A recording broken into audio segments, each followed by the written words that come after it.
dreams, I walk free in the city streets. 2,500 days plus 50 weeks, doing hard time for these WikiLeaks, trying to bring the truth out. Man, it only gets you heat, and then they gag you. You don't get to speak, and when you get the leak, they try to hit delete. The masses of the masses, they want the shit discreet. That's why my middle finger's up to these sick elites. Free speech, it's the freedom of press. Take your deepest, darkest secrets, never leave them unsaid. If I'm a thief, then I'm a thief for the people you dread. The people of the red, white and blue, you keep them in bed. Seeing the sheep, keep them asleep, deceiving the weak. Keep seeking the leaks till you cease, and I see your defeat. Until I'm deceased underneath a freezing red sheet. Become a dead man, then I hit the switch and release. When Goldman Sachs is your creditor, you kill the messenger. Stories axed by the editor, you kill the messenger. Pay to play on the regular, you kill the messenger. Need to silence any questioners, you kill the messenger. And outside my window a figure quickly creeps. They dark as night like some motherfucking chimney sweeps. Whiskey with my Mickey keeps dying in my kidneys weak. Silence of my risky tweets is what the grand jury seeks. I'm wanting peace like 7 years in Tibet. Now rest in peace like 7 years under threat. Cause I've released 7 vaults, they upset. They ended the rape sentence, but the US still insists to rest. I guess it's a sin to take the truth and disseminate. MLK to Gandhi, take aim and eliminate. And I don't say I'm great, just wanna say what's fake. But if they kill me, a million others will take my place. The CIA's post like a knife the sharpest. All hypocrisy, lies, and heartless. They want to stop me, my life make my heart quit. Cause democracy dies in the darkness. When Goldman Sachs is your creditor, you kill the messenger. Stories axed by the editor, you kill the messenger. Pay to play on the regular, you kill the messenger. Need to silence any questioners, you kill the messenger. When the vote count is irregular, you kill the messenger. If you caught spying on a senator, you kill the messenger. Removing voters from the register, you kill the messenger. Need to silence any questioners, you kill the messenger.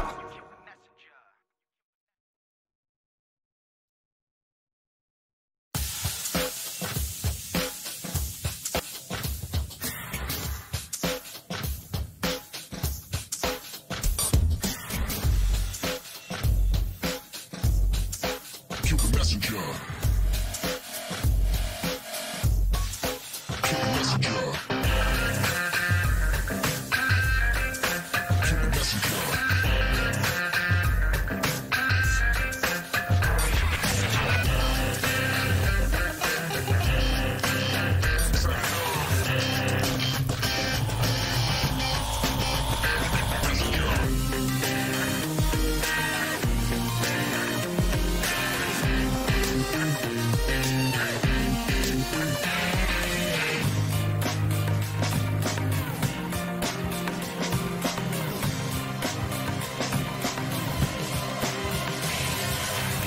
In my dreams, I walk free in the city streets. 2,500 days plus 50 weeks, doing hard time for these WikiLeaks, trying to bring the truth out. Man, it only gets you heat, and then they gag you. You don't get to speak, and when you get the leak, they try to hit delete. The masses of the masses, they want this shit discreet. That's why my middle finger's up to these sick elites. Playing on the regular, You kill the messenger. free speech is the freedom of press. Take your deepest, darkest secrets, never leave them unsaid. If I'm a thief, then I'm a thief for the people you dread. The people want the red, white and blue, you keep them in bed. Seeking the sheep, keep them asleep, deceiving the weak. Keep seeking the leaks till you cease, and I see your defeat. Until I'm deceased underneath a freezer red sheet. Become a dead man, then I hit the switch and release. When Goldman Sachs is your creditor, Kill the messenger.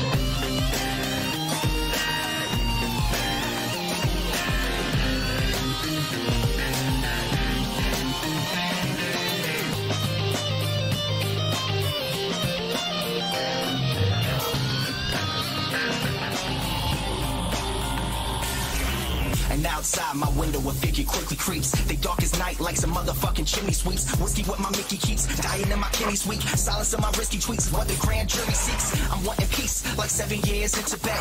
Now rest in peace, like 7 years under threat. Cause I released 7 vaults, they upset, they ended the rape sentence. But the US still insists to rest. I guess it's a sin to take the truth and disseminate. And I'll pay the Gandhi, take him and eliminate. And I don't say I'm great, just wanna say what's fake. But if they kill me, a million others will take my place. The CIA's post like a knife the sharpest. All hypocrisy, lies, and heartless. They want to stop me, my life make my heart quit. Cause democracy dies in the darkness. Cause democracy dies in the darkness. You kill the messenger. You kill the messenger. Democracy dies in the darkness.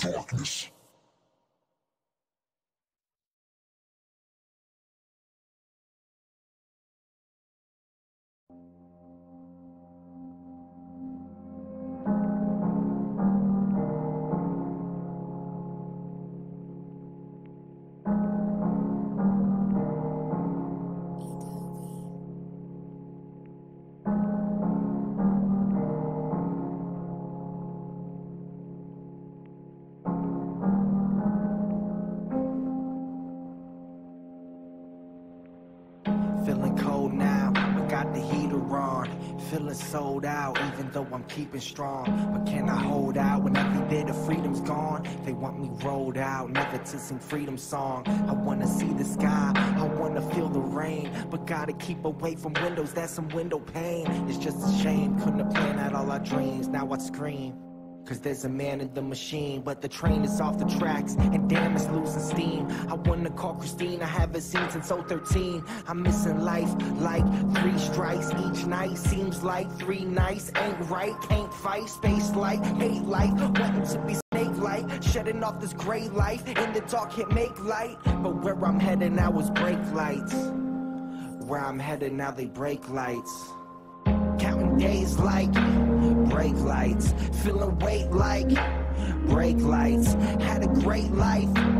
Brake lights, brake lights, brake lights.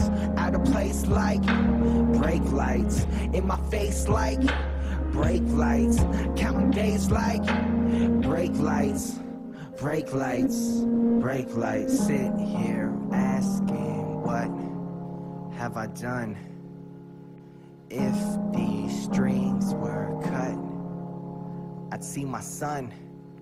And if I could just fly from this place, then I'd hold you in my love embrace. And if I could just speak to you now, I'd renew my vow and be in the now. Is this me in the now? Wanna remove stress from your brow and pay you back some way, somehow. But it's painted black, can see the way back now. But how's the house and how's your mom? I doubt the way the media portrays me makes you hate me. But to think you see that daily makes me crazy, that just ain't me. This is without a doubt going to be this generation's free Mandela movement.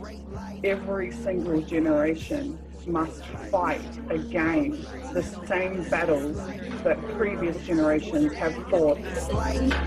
Brake lights, counting days like brake lights, brake lights, brake lights, brake lights, brake lights, brake lights. Brake lights, brake lights, brake lights.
feeling sold out, even though I'm keeping strong. But can I hold out when every bit of freedom's gone? They want me rolled out, never to sing freedom song. I wanna see the sky, I wanna feel the rain, but gotta keep away from windows, that's some window pane. It's just a shame, couldn't have planned out all our dreams. Now I'd scream, cause there's a man in the machine, but the train is off the tracks, and damn, it's losing steam. I wanna call Christine, I haven't seen since 013. I'm missing life like 3 strikes each night. Seems like 3 nights ain't right. Can't fight, space light, hate light, wanting to be snake-like, shedding off this gray life. In the dark can't make light, but where I'm headed now is brake lights.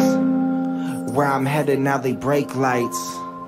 Counting days like brake lights, feeling weight like brake lights. Had a great life, brake lights, brake lights, brake lights. Out of place like brake lights, in my face like brake lights. Counting days like brake lights, brake lights, brake lights. Sit here asking, what have I done? If these strings were cut, I'd see my son. And if I could just fly from this place, then I'd hold you in my love embrace. And if I could just speak to you now, I'd renew my vow and be in the now.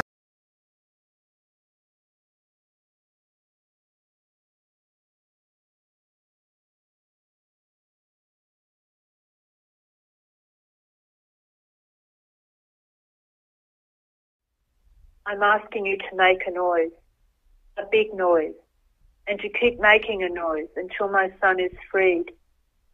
We need to make our protest against this brutality deafening. I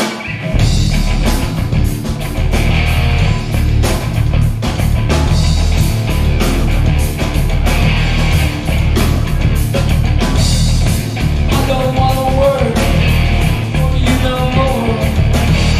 My hands are cracking, my feet are so sore. I think I better quit before I fall down on the floor.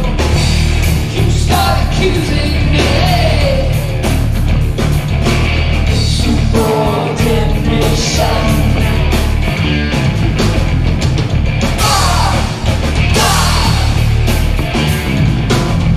Every morning I wake up, put in my grave.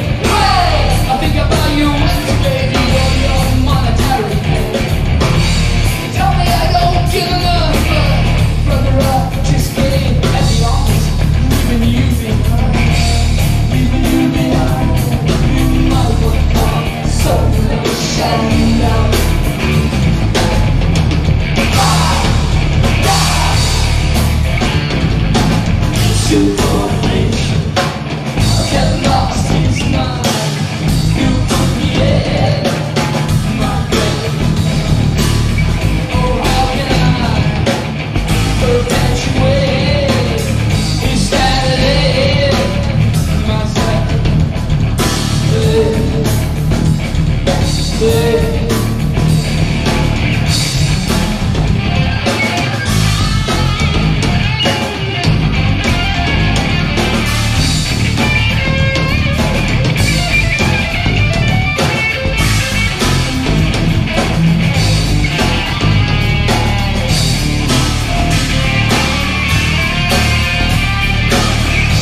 become WikiLeaks. So yes, we need to go to the embassy. Yes, we need to protest. But what we need to do is become the media, which is exactly what Julian has done. He's not only has he become the media, he's done it so well that he has eclipsed their every achievement to infinity.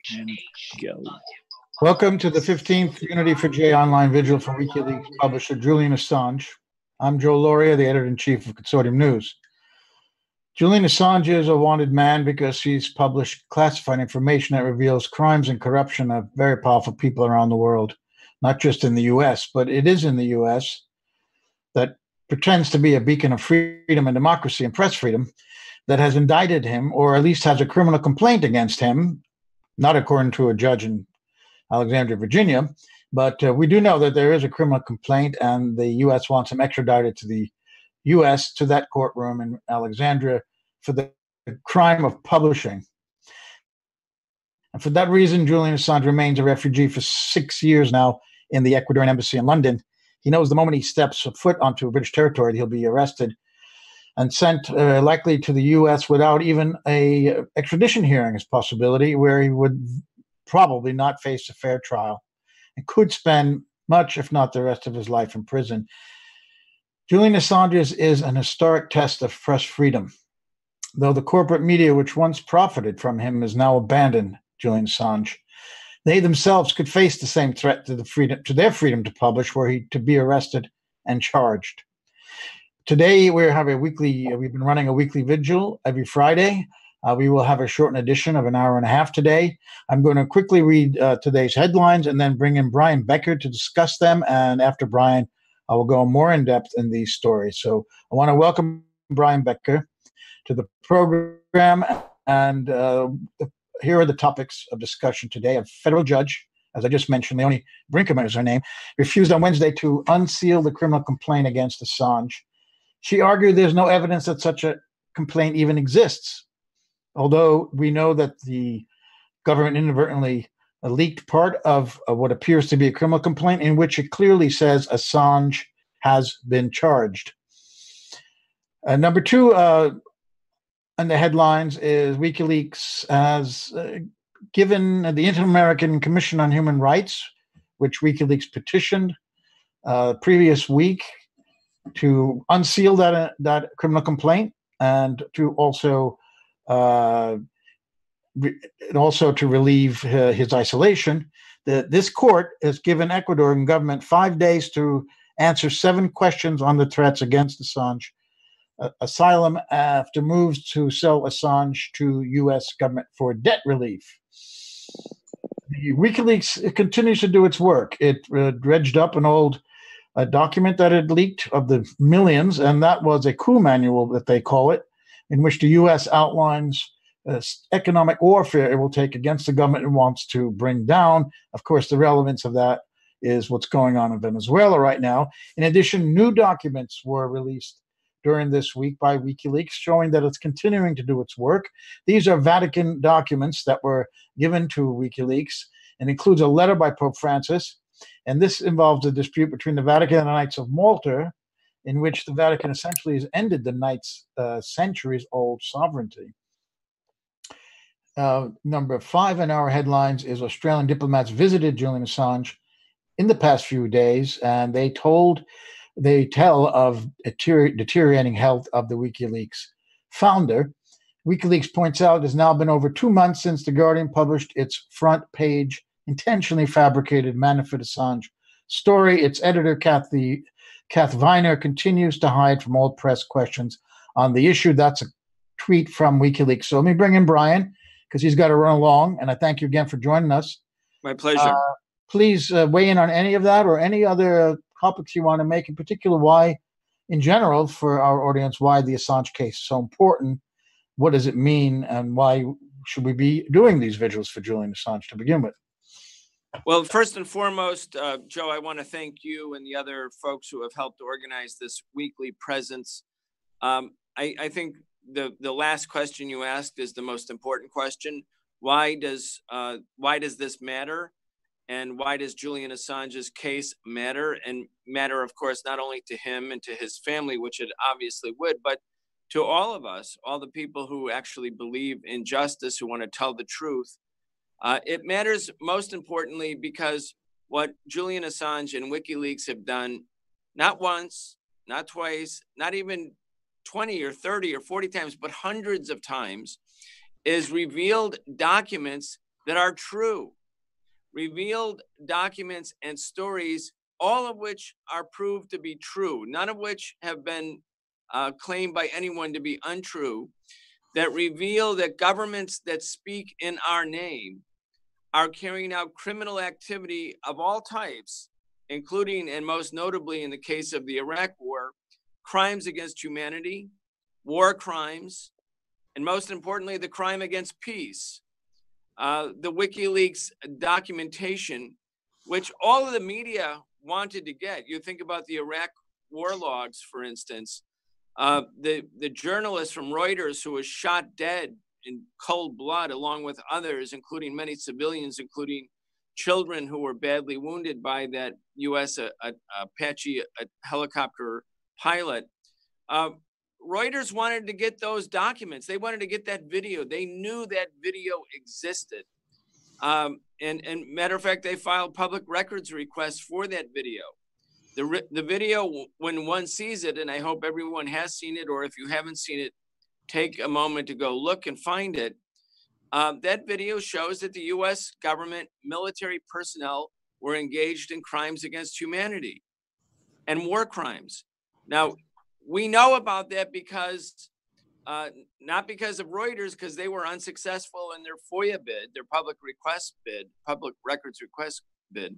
We know about it because of what WikiLeaks did. WikiLeaks had the guts to publish this.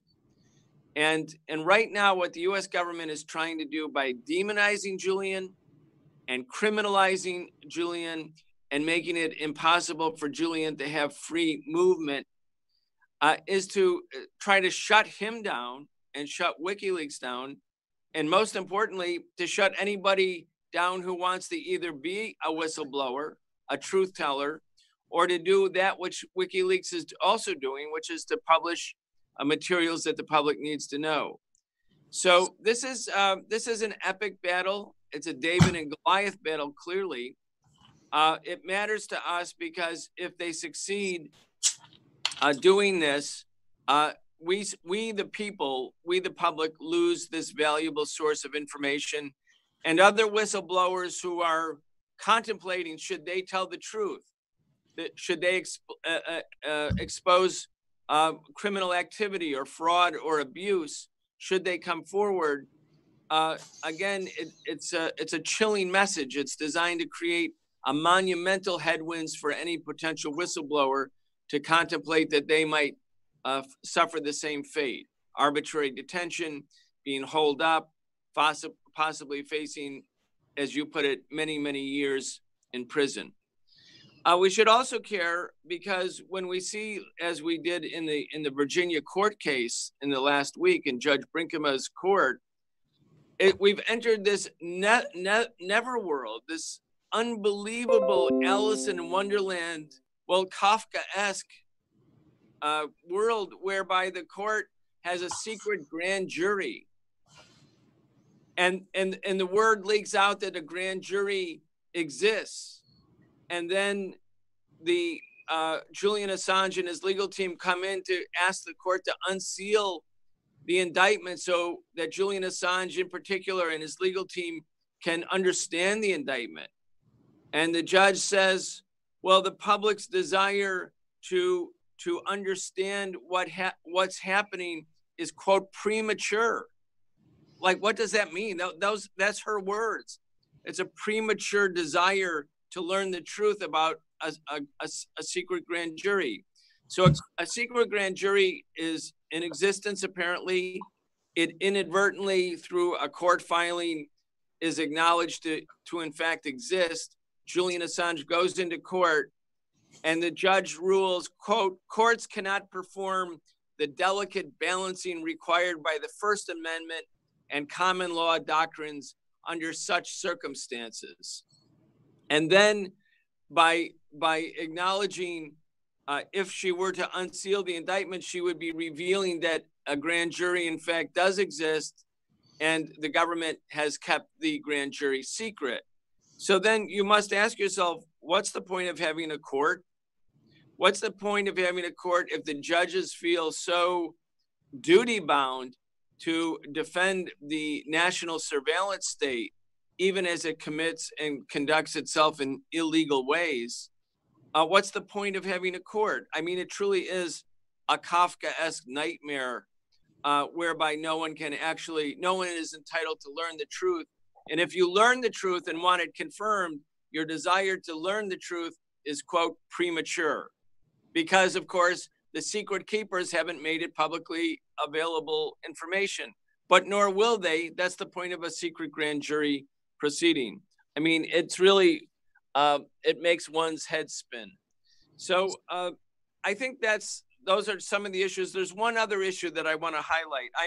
I'm working, Joe, in the last couple hours and in the last couple days, actually, to launch what will be a national march on Washington, on the White House on Saturday, March 16th. And it has a wide array of organizations and well-known individuals who are coming together to demand, to show actually that the American people don't agree that Donald Trump and Mike Pence and John Bolton and Mike Pompeo have the right to determine who the government is in Venezuela. So we're having a demonstration that says in its main slogan, U.S. hands off Venezuela, no to the coup, no to sanctions, no to a new war. It's very important to link these issues together. The U.S. government has already conducted a soft coup. Well, it's not a soft coup. It was a soft coup at first, and now it's a very hard coup against the formerly democratically elected and non-corrupted government of Dilma Rousseff and the Workers' Party in Brazil. They've carried out regime change operations on Honduras. They're trying to, obviously, and are determined to overthrow the Venezuelan government. And you can see by a combination of covert operations, overt operations, and pressure on countries, say, like Ecuador, that what the United States is basically telling all of the leaders in Latin America is, you do our bidding, you follow us, you stop pretending to be independent, you stop challenging the empire, or we will crush you. And so the US government, in cahoots with elites, have seem to have lost Brian. Here sorry, we go. You're back. Have I lost you? No. We lost you for a sec. They've crushed progressive governments in Brazil and Argentina, and we know now also in Ecuador. They want to snuff out the voices of independence and resistance. And partly we know that without the change in the government in Ecuador, what's happening right now to Julian would not be happening. So all of these issues are interconnected. The right of people in Latin America to be free, to be self-determining, to be free of economic sanctions and pressure of all types, and also the ability of Latin American countries to unite with and form common cause with other truth tellers, like the former president of Ecuador did with Julian Assange, where under great pressure, he did not relent to the dictates of the empire and gave Julian Assange asylum in the embassy. So, it's all connected. It really is connected. And I want to tell the people who are concerned about Venezuelan freedom, or concerned about the issues of war and peace, or the issues of climate and climate change, or who care about transparency, we shouldn't be fighting along in little silos, independent from each other, as if each issue stands and lives unto itself. We need to draw the connecting dots, and that's why I'm hoping, and we will present Julian's case at this mass march for Venezuela on March 16th, to make the point that standing for freedom in Venezuela also means standing for freedom with all of those who are being targeted by state repression. And that, of course, in this case, first and foremost, means Julian Assange. So anyway, those are some of my thoughts. I was very, you can't help but be upset by the Virginia court ruling this weekend. Again, a truly Kafkaesque nightmare. Indeed, it is, Brian. She says that the reason she will not accede to the Reporters Committee for Freedom of the Press request to unseal it is because there's no evidence that it even exists. And there is evidence, of course, that inadvertent filing says clearly Assange has been charged. But that didn't seem to mean much. And her reasons, Brinkham's reasons also is that why the government keeps indictments or criminal complaints sealed is to prevent the accused from avoiding arrest. Well, I mean, Julian's already doing that by staying inside the embassy. He's not going anywhere. So there's no fear of him fleeing. That is and also destroying or tampering with evidence. Well, the evidence is out there. Well, the evidence that of the documents that they get, which classified, have been published. Of course, they know who their sources are, and that's something the government would like to know as well, and will not be revealed by WikiLeaks. So these reasons are absurd. Kafkaesque is the right way to describe that. And as far as Venezuela goes, I just want to add that you won't read in the corporate media about the long, long, long history of this type of thing in Latin America by the United States. It's a long, old playbook from creating the nation of Panama out of Colombia to build a canal, to Wilson's invading of Mexico, to certainly all the coups in the 1970s in Latin America, where fascist-type dictators like Augusto Pinochet were installed by the U.S. So this is nothing new, unfortunately, but it continues, and it's really great to know that you're putting that march together because we have to speak out against that. And as I mentioned, WikiLeaks republished this week on Twitter their economic warfare manual that the U.S. uses to bring governments down. So all the information's there, but you're not going to be reading about that in the New York Times, that information, economic warfare, are you, Brian? No, indeed not. And it's the double speak in all of these is so remarkable. Here you have like the U.S. government under Obama. It's not simply Trump, although Trump has taken it to a new level, putting economic sanctions on a country like Venezuela, for instance, as they did in Chile between 70 and 73, as they did in Panama before the invasion of Panama in 1989. You name it, economic sanctions go hand in hand with covert operations and then later military operations. But the U.S. government creates economic pain and suffering of a great type. Henry Kissinger coined the phrase, "We want to make the economy scream." Well, of course, that's people screaming. They're screaming because they don't have food or medicine. They're screaming, and then with the hope being that some parts of the population, like the middle class in particular, that's not used to the same suffering that the poor daily endure no matter what, the middle class will go into the streets and provide the human material for a political opposition that then becomes the human material for the coup d'etat, the final, death and destruction of a targeted entity.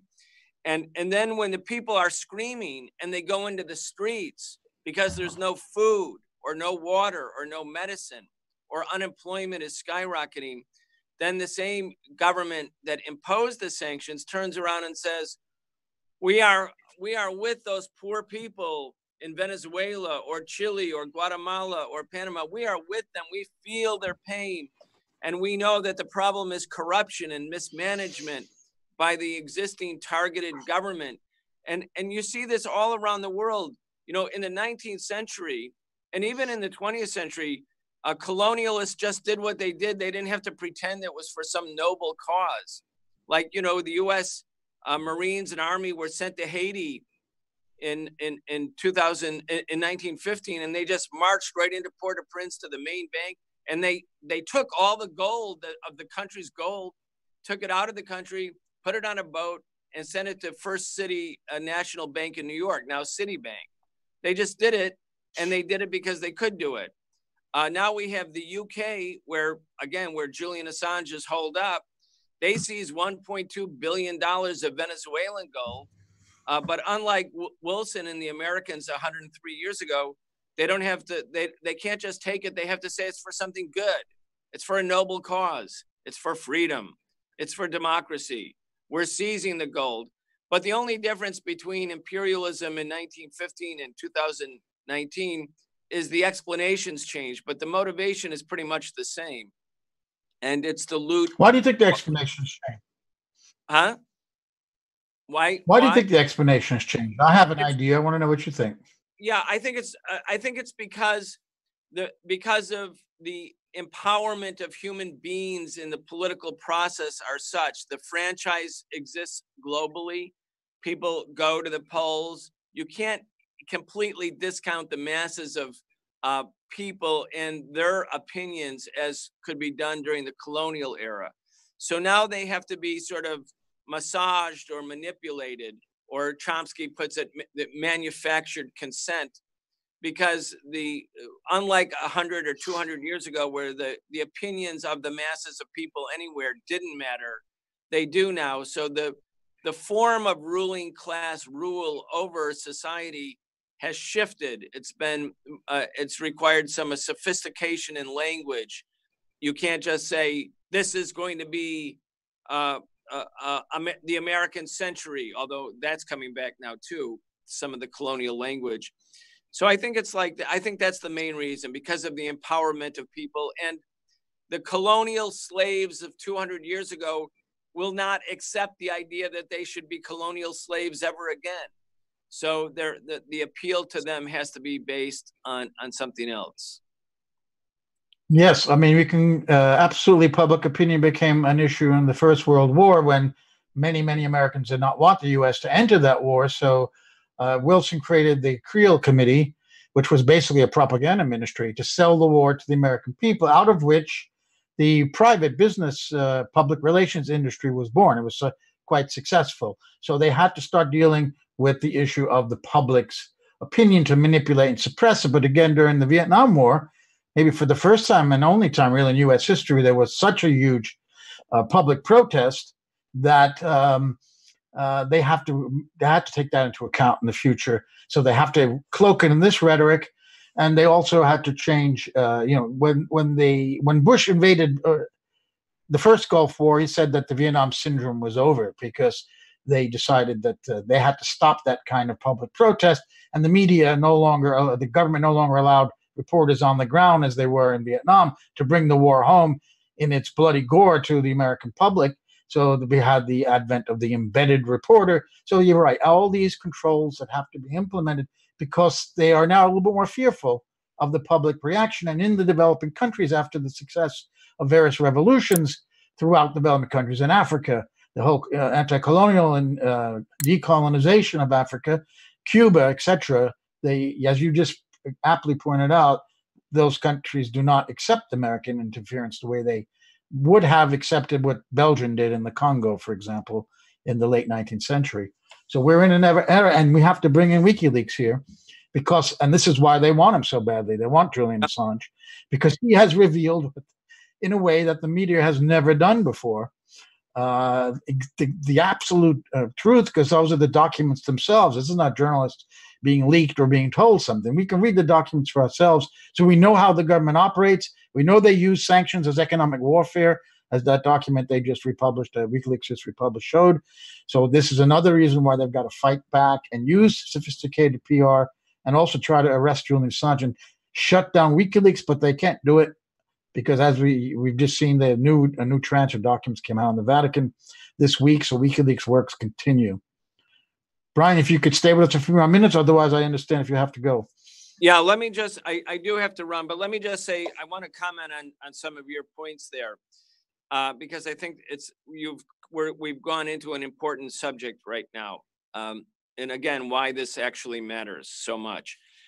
When Bush Sr., George H.W. Bush, ran to the microphone when the war in the first Gulf War ended, February 28th, 1991, his first words were, "The ghosts of Vietnam are behind us," meaning, and he says in his memoirs that and then he went on to say, and he repeats this in his memoirs, that the Vietnam syndrome is over. Now, the Vietnam syndrome was that strange, that strange illness that the American people had, whereby they didn't want to support sending their sons and some of their daughters, but mainly their sons, to far off lands to fight in wars that they didn't understand, wars that were depriving people in the, quote, third world of, their basic rights to determine their own destiny.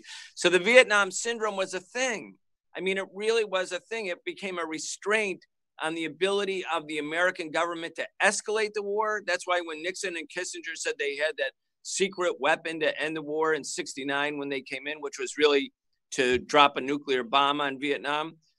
One, the Vietnamese didn't blink, but also the moratoriums, there's massive mobilizations in the fall of 1969, made it clear that if they used atomic weapons or if they escalated the war in any appreciable way like that, that there would be a civil war inside the United States.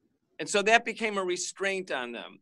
So George H.W. Bush was so worried that the Vietnam syndrome would carry over in the early 1990s and be a restraint on the U.S. invasion of Kuwait and Saudi Arabia, but ultimately Iraq.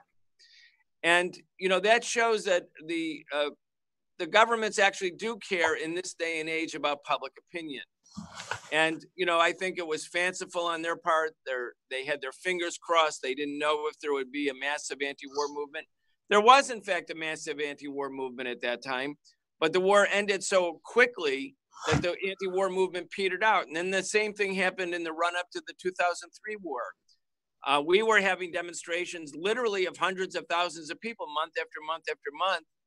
But then once the war was over in 3 weeks, because the Iraqi government it's a small country and it could be overwhelmed, and it was already hobbled by economic sanctions. So the Saddam's army was vanquished in 3 weeks. Sorry, I had a call coming in. Then, so here we are again. Public opinion, the rulers, the powers that be, usually day to day, they have their way because they manipulate and mold public opinion. But, WikiLeaks countered that. Without WikiLeaks, we don't have core information that's necessary to shift the dominant political narrative. Nobody else was doing that, or very few people did it, and not with this level of consistency. WikiLeaks was for real, is for real, and their work is continuing. So, I mean, just think about the past 15 years without WikiLeaks. It would be a different historical era, and that's what they want to do. They want to vanquish WikiLeaks because they don't want this kind of truth-telling to continue to keep going. Because it could prevent some of their war schemes. Had we had WikiLeaks in 2002, and we'd learned things by leakers and whistleblowers through WikiLeaks about the lead up to the Iraq invasion, maybe it wouldn't have happened. May have turned the public against. Well, as you said, those were the largest demonstrations in history across the entire globe. I was at one in New York, and they were 1 million in London, I think, and Sydney, everywhere. Extraordinary, and it did not stop them. And the Security Council never gave them the resolution they needed either. That's why they were racing to war, because the public opinion was building so strongly. They had to rush to war, not because Iraq was a preeminent threat, but because the anti-war movement could overwhelm them. So they had to go in, they had to do it quick, they had to get it over with. Joe, I have to take off.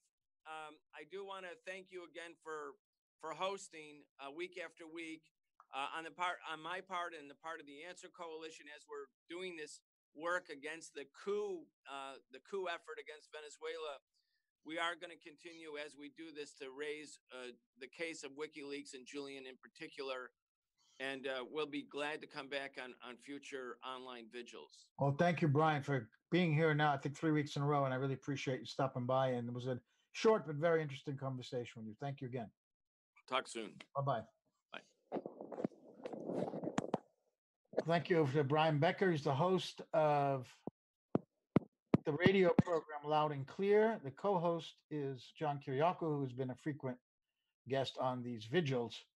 I just wanted to talk a little bit more about some of those headlines, in particular the the extraordinary decision by this judge. Now, I was in the courtroom for the initial hearing, and the government then admitted that they'd made a mistake.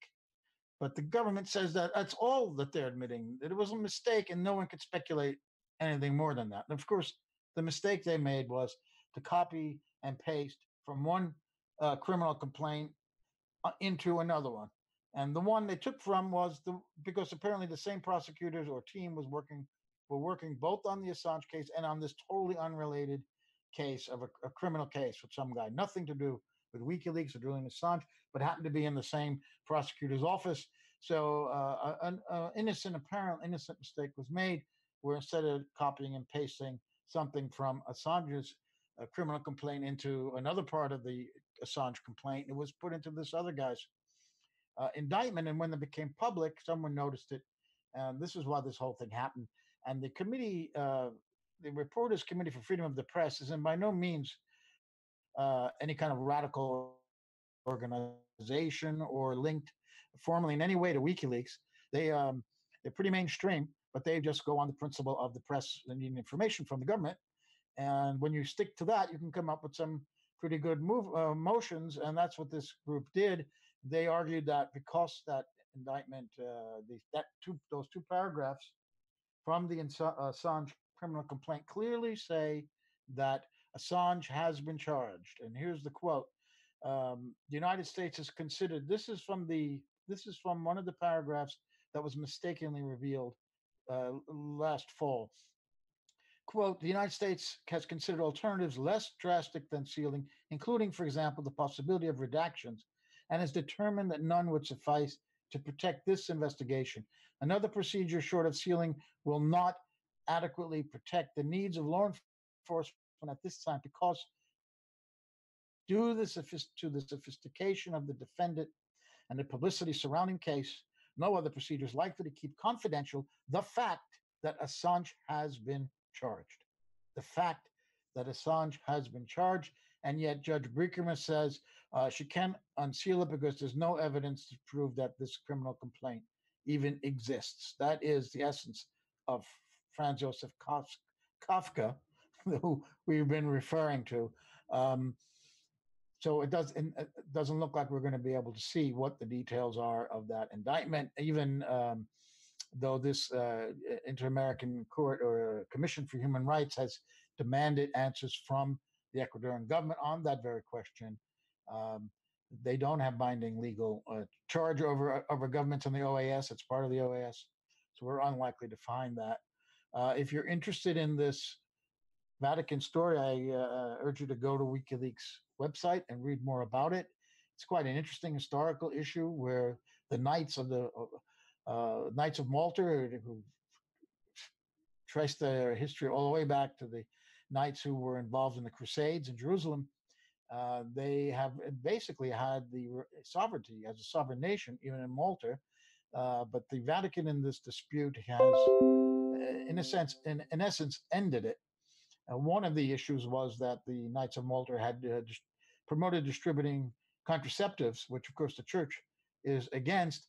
And this is quite a new development from WikiLeaks. And we need to also, again, stress that The Guardian has not in any way responded to this ridiculous story that they had, which was that Paul Manafort had visited Julian Assange. Now, we have Kathy Vaughan standing by, but before we speak to her and down there in Australia, we have lined up, Joe, if you have it, Joe Booth, an interview that I pre-recorded with Tony Kevin. Tony Kevin is a former Australian ambassador who is speaking out very strongly now in defense of WikiLeaks and Julian Assange. Joe, do we have that ready to go? Yes, it's standing by. Okay, we're going to roll that in a few minutes.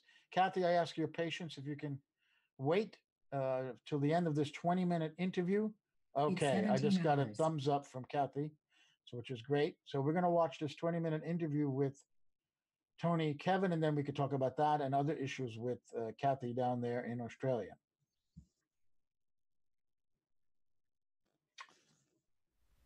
I'm asking you to make a noise, Joe, let me know when it's rolling, a big please. noise, and to keep making a noise until my son is freed.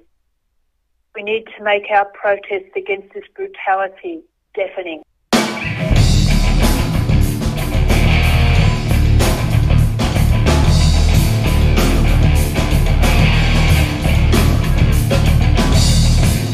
don't wanna work for you no more. My hands are cracking, my feet are so sore. I think I better quit before I fall down on the floor. You started. Interview, I think.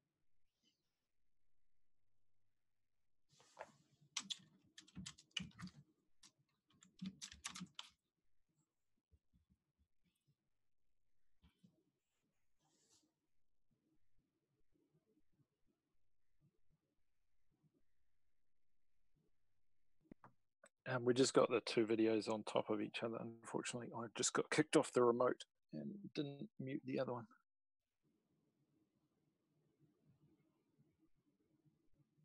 Oh, let's bring in Kathy as we try to set up the video. Kathy, can you hear me? Kathy Vogan, I think you must. I can hear you. How are Yes. you doing? Good to see you again. Yeah, I'm doing pretty well. It's been awfully hot here, close to 40 degrees. So we're all suffering a little bit from heat exhaustion, but now it's cooled right down. So that's cool. Look, I think it would be a good thing if you want me to talk about something immediately. Yes. I'd actually like to talk about the most recent article about Julian in the Sydney Morning Herald. I might just screen share that as well. So we're back on air, are we? Yes, I think so. Yep. Okay. All right. Well, I'll do that because it's almost good news. So let's just go to Chrome and I'll share my audio. Share.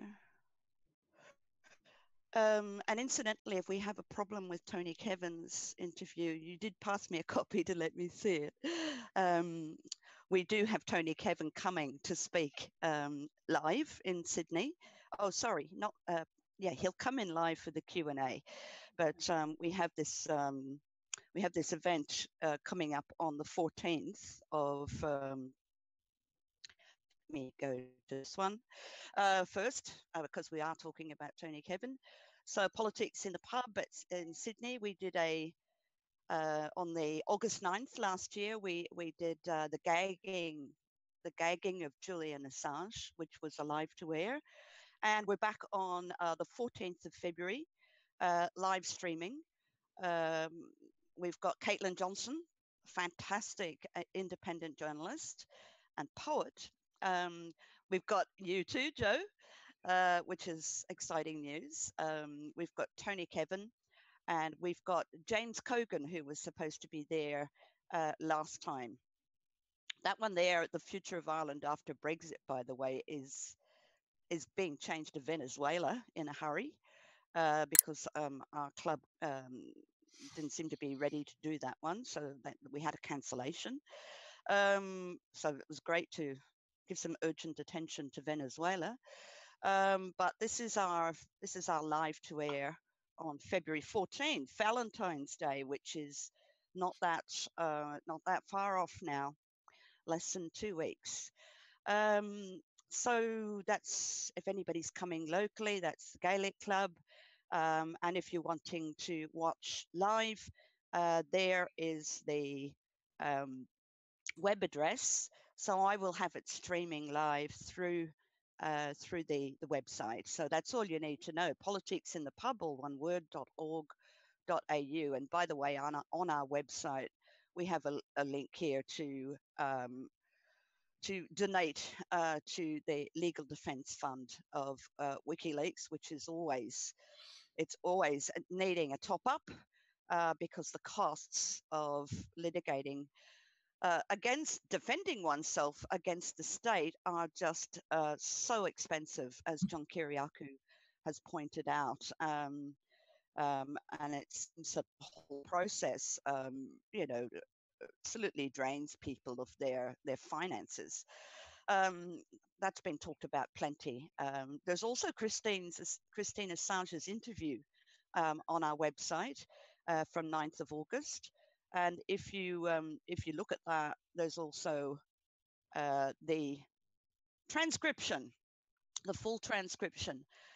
So that's pretty good. I'm just going to go back now to the Sydney Morning Herald article. Just bear with me because I've got this little Zoom window that's getting terribly in the way. Right, let's just go back to the Sydney Morning Herald one.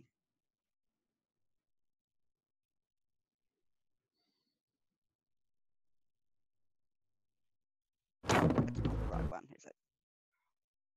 Oh, I'm sorry. It was revealed by accident or error that the US government is planning on charging him. Can you A, talk about the significance of his case in terms of press freedoms, and B, how do you think the media and political establishment has treated him in comparison to other journalists that have been ill-treated by the Trump administration? Back up again. I actually have it here on my screen.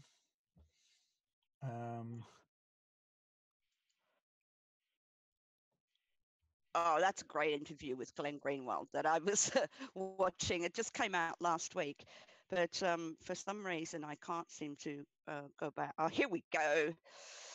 Sorry about that, folks. Okay, so I'll just screen share again. Okay, so this is a very important article here in Australia. And I'd just like to read it to you. So Greg Barnes, who is Julian's legal representative, one of them in Australia, has a lot to say here. We're not getting much information from the state, but Greg has just spoken out, and so he's given a lot of the information.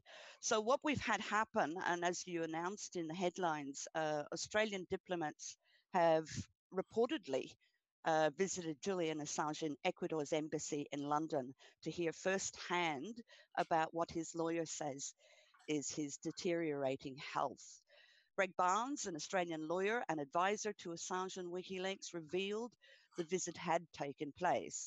He said he and his colleagues will now directly appeal to Foreign Minister Marise Payne to petition the UK government to let Assange leave the embassy for urgent medical care without being arrested. But for now, the WikiLeaks co-founder and publisher will have to consent himself with an offer of continued consular support. Did I just scroll down too much there? This seems to be missing half of the article. Oh, here we go. They have these huge ads. Okay, so the Australian High Commission in London refused to comment on the visit, even to confirm it took place, referring all questions to the Department of Foreign Affairs in Canberra, a clear sign the situation is still a diplomatic quagmire. But Barnes said it was the second such visit. Well, we know about that because the first one was made very public. We had Jennifer Robinson talking about it. She confirmed it just after the Australian diplomats left. And that was probably about 4 or 5 months ago, maybe 6 months ago. Yeah, sorry, it says to read the article. First took place in June last year. He said it was a sign of a more humane approach from the Australian government because I believe this visit was unsolicited. I haven't heard any mention that it was going to happen. So the visit came a day before Assange received the bad news from the US, where a federal judge refused to force the Justice Department to admit the existence of what are believed to be criminal charges laid against him in secret. So this is just back backstory about how long he's been there, Sweden having closed the investigation, however, Britain won't drop the arrest warrant for his failure to show for extradition to Sweden.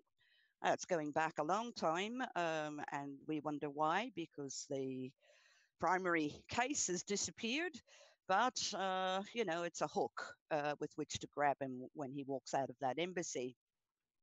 And that's why it's saying he cannot leave, the lawyers are saying he cannot leave the embassy due to the likelihood of being extradited to the US, where they say he would not receive a fair trial.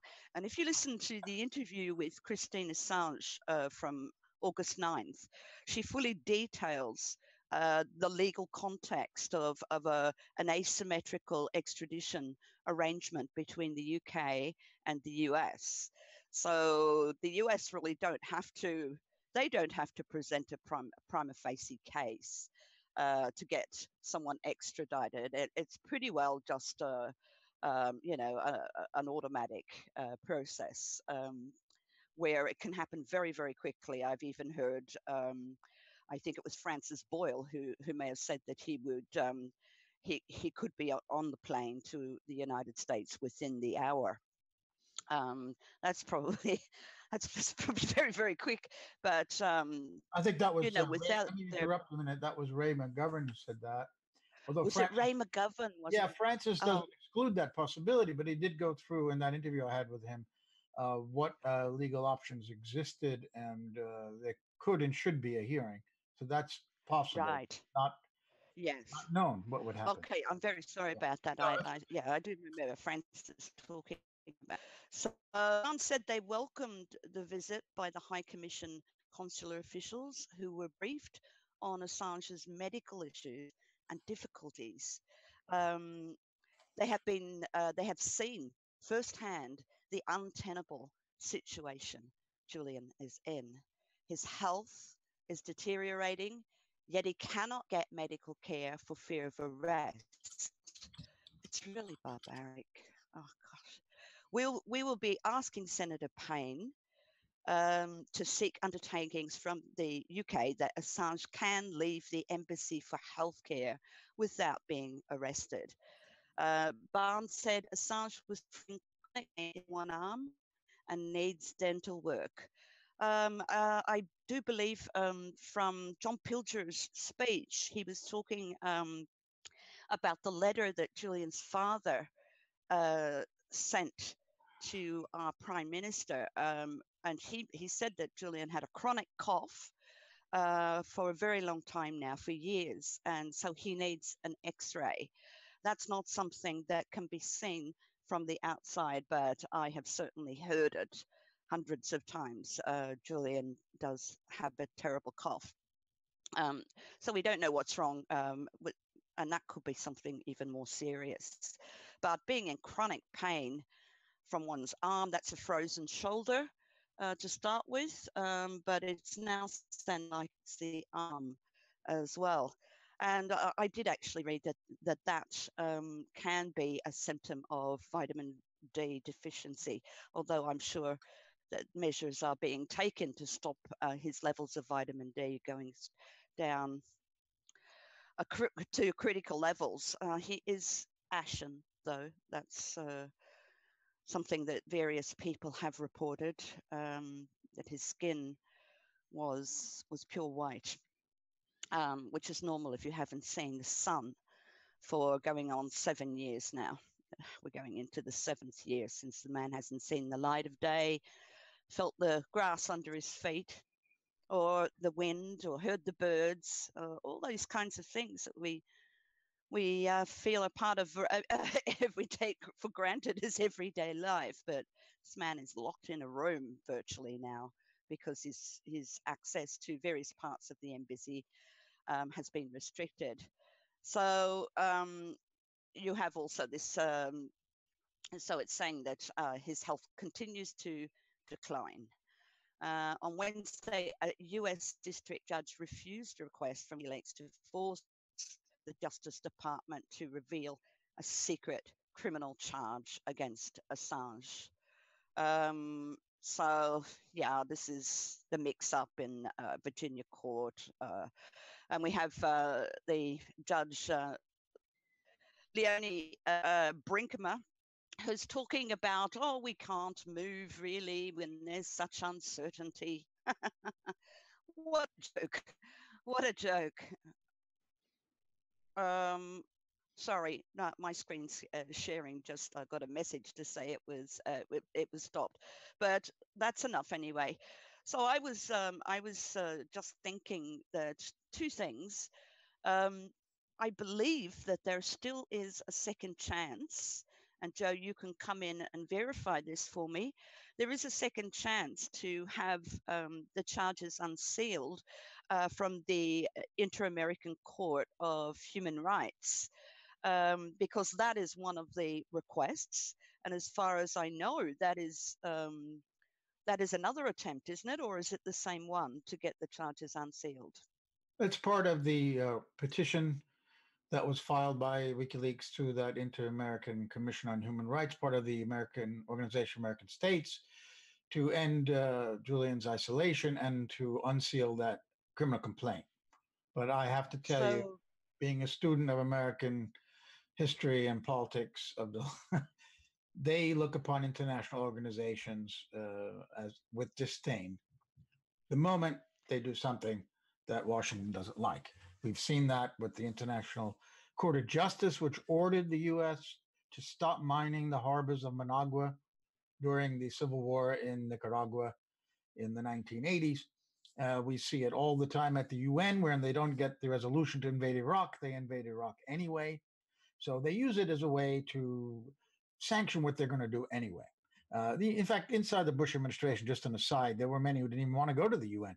I think it was particularly Cheney, but it was Powell who forced them, and they didn't get the resolution, but it was totally immaterial to their aims. So even if this court tells Ecuador that, well, they would have to tell the U.S. to unseal this, U.S. being a member of the OAS. So the court has some jurisdiction over the U.S. They could tell them you must unseal this, and they will be laughed at. I guarantee that. They do not have legally binding or judgments. They could tell them the only thing that the members of the OAS are obliged to do is cooperate. So the U.S. would have to respond to a request, and that response would be no. And they have no enforcement mechanism. Nobody and no international organization has an enforcement mechanism except the Security Council. Even the International Criminal Court doesn't have a police force to arrest. They have to rely on governments to arrest someone who's been indicted as a war criminal at the ICC. So only the UN Security Council could impose sanctions and authorize war, which is what the US wanted in Iraq and didn't get, but didn't stop them. So I don't want to make light too much of what that I think it has a political significance, like a General Assembly resolution, which can embarrass governments, can show the will. So if the court decides to tell the U.S. unseal this, that should be news. It won't be reported. We'll certainly report at Consortium News. We'll discuss it on this vigil. And it shows that an international organization ruled in favor of WikiLeaks. That's significant. But they cannot get it enforced or binding on the U.S. So this is a final decision by Brinkema. We're not going to see that. Oh, well, I mean, Brinkema seems to be fairly consistent in her judgment. First of all, Kiriakau tells us that she reserves all of the these cases, whistleblowing cases, and now journalism cases for herself. And but it's just the terms of the antiquated, well, now exhumed and like a zombie, alive and kicking like a zombie, the 1917 Espionage Act, whereby, compared to a criminal court, one can say the reasons why one committed a crime, and that could, so if I murdered this person because they were holding a gun at my head, then it could be considered self-defense. But there are no provisions to speak about motivation whatsoever. But I was just going to comment on the uncertainty principle. Just going back to a screen share to take a look at what Judge Brinkman said. I want to welcome Gareth Porter to our vigil. Gareth, will bring you in a few minutes. We're going over Brinkman's decision to not unseal the criminal complaint against Julian Assange, in which he argued that there's no proof it even exists, when, of course, the government has admitted that. They also admitted it to AP and Washington Post that reported back in November. They had a government source telling both those news organizations that this criminal complaint exists. WikiLeaks retweeted that this week as well. So, Kathy, you want to talk about? Yes, well, I'm just on my screen share at the moment, looking at Brinkman's own words.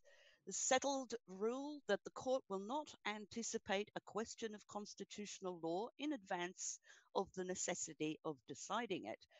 Petit versus United States, da-di-da.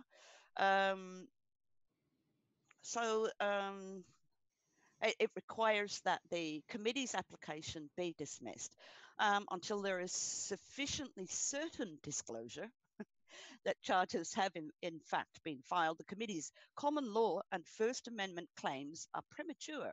To hold otherwise would mean that any member of the public or press, by demanding access to judicial records based on little more than speculation, could effectively force the government to admit or deny that charges had been filed.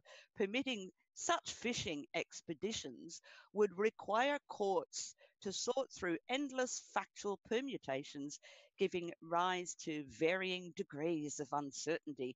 Courts cannot perform the delicate balancing required by the First Amendment and common law doctrines under such uncertain circumstances. So what does that say, Kathy? She's covering for the government. She's covering for the government that inadvertently told the world that he's been charged. And this is supposed to have an independent judiciary in the United States. It's supposed to be an independent. Oh, totally. But don't you find this weak and hypocritical? Goodness gracious!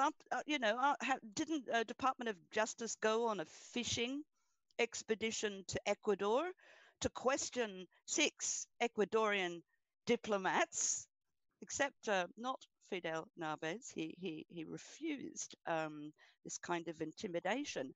But all that on the back of a crazy story with absolutely no evidence about Paul Manafort visiting Julian Assange. They're quite willing to move forward when there's that kind of uncertainty.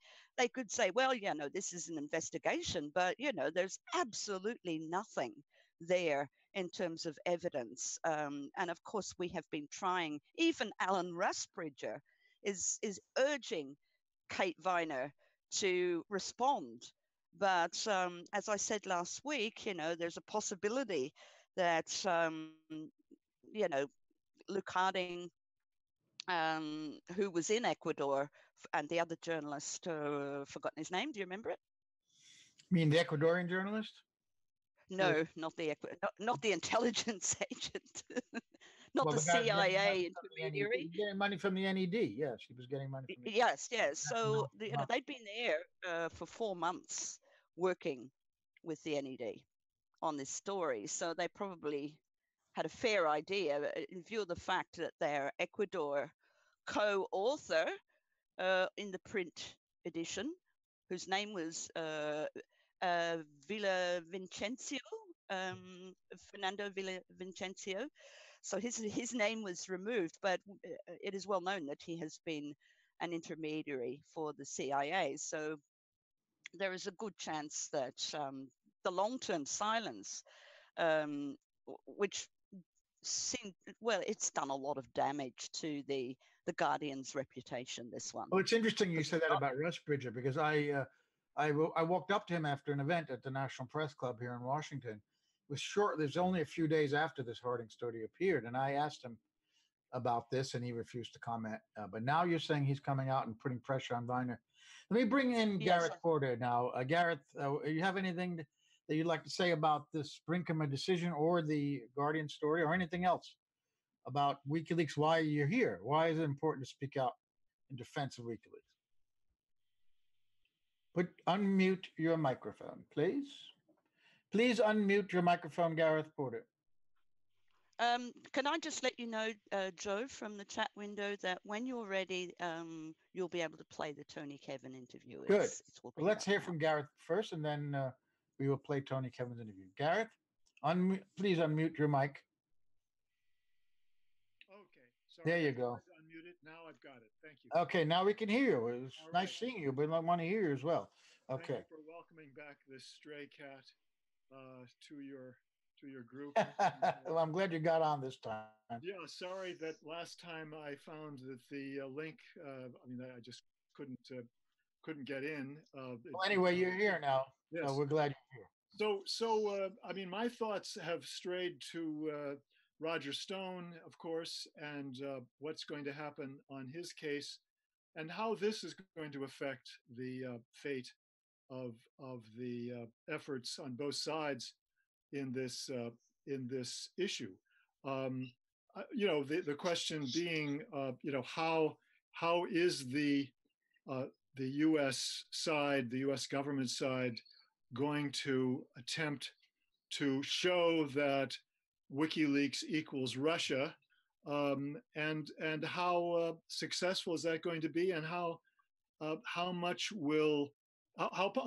possibility is there that the failure in that regard could help Julian Assange's case? Well, what do you make of that? It seems to me there was no collusion in that indictment. Yeah, I know, exactly. I guess I feel mildly encouraged to believe that there is a very good chance that this will fall flat, to the extent that they seem to be required to show that, in fact, there is a direct, there's an equation here, a meaningful equation between WikiLeaks and the Russian government, that it's not simply a question of WikiLeaks accepting documents that had some connection with the Russian government, or which could be suspected of being from the Russian government, and that to me is a sign that this case is going to take an interesting turn in the future. But I was interested in your reaction to that situation as well. Well, I would just quote from WikiLeaks now, a tweet they put out on January 25th, which I guess was the day that we saw that stage-managed over-the-top arrest of Mr. Stone in his Florida house. And WikiLeaks says that the Office of Special Counsel has never spoken with Mr. Assange. It starts by saying that the Dawn military-style arrest of Mr. Stone, a 66-year-old political consultant, was wholly unnecessary and served no purpose other than intimidation. The charges against Mr. Stone do not allege that Mr. Stone lied about his lack of contacts with Julian Assange, but rather about his contacts with others and about documents reflecting those communications. The Office of Special Counsel has never spoken with Mr. Assange. This is a statement that came from Barry Pollock, who is Assange's U.S. lawyer. So, look, this is just another one of these indictments that do not prove any collusion, that names WikiLeaks as Organization 1, but never bothered to speak to anyone at WikiLeaks, does not charge WikiLeaks with anything whatsoever, and has no evidence that, again, that Russia even gave these documents to WikiLeaks, and that Mr. Stone apparently was a man who was trying to be in the limelight, was trying to appear to be somehow in collusion, but he wasn't. And it's just, but the American public has been conditioned, as you know, Garrett, to accept this indictment as being, another one of the piece of evidence that proves beyond a shadow of a doubt that Russia hacked the DNC and Podesta emails, gave them to WikiLeaks, and WikiLeaks is therefore a Russian agent, and that somehow the Trump campaign was involved in this process. Now, my view is there's only one crime committed in this whole story, aside from these lying to authorities, which I should say as an aside, Colleen Rowley, a well-known FBI official who became a whistleblower after she had tried to warn the FBI about this guy, Moussaoui, I think his name was, who was one of the hijackers on 9/11, that he'd been training in Minnesota, where she lived and where she was an FBI agent, to hijack a plane, to get training, and a lot of red flags to fly came up, and she tried to tell the FBI. And Mueller, by the way, Robert Mueller was the head of the FBI at the time, and lest we forget, totally ignored what she had to say. So I've gone off my track here, but the thing is, the only crime that's committed in this thing, beside these lying to the authorities, and what Colleen said last week to me and a few others in an email, was that charge of lying to the FBI was rarely ever used in the past. It was only used as a leverage against a witness, letting them know, if you lie, we could prosecute you, and it would get people more or less to tell the truth. But they never, if they did find that they lied, they wouldn't prosecute in most cases. And this has become a real weapon now in this Mueller investigation. Right. In fact, these are the only main charges in most of these cases. But that doesn't register with the public.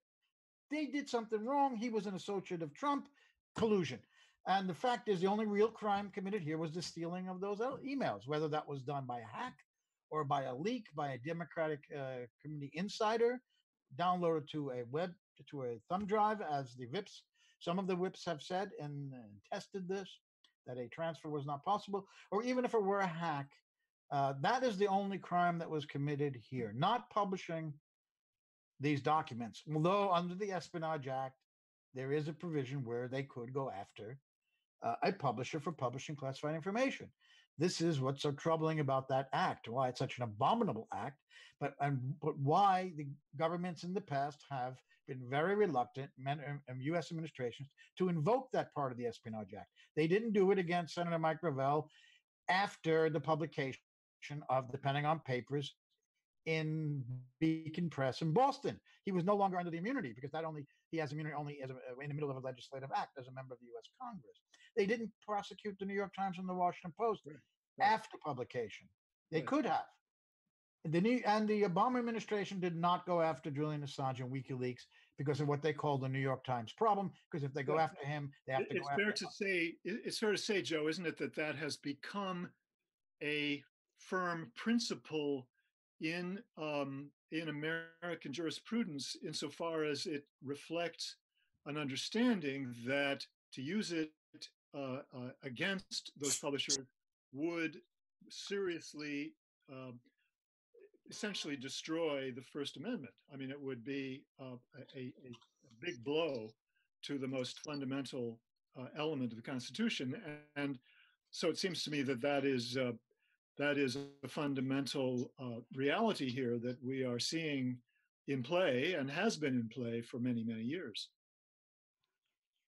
So basically, I mean, I guess what I'm wondering is if the politics surrounding Roger Stone and his relationship to WikiLeaks, which is, again, it wasn't direct, but it was through an intermediary. This to the extent that there's any interest in that issue, can only help to at least provide some ammunition for those who are interested in recognizing and getting the truth out. So that's basically the thought that I had. It's not. Look, Stone had the same interest anybody had about what was coming next from WikiLeaks. And WikiLeaks has pointed out that they got the dates wrong. They didn't know what he was talking about. There was no coordination with Stone. And even if he'd gotten the tip off, that's coming out this date, which didn't happen according to WikiLeaks, and I accept that.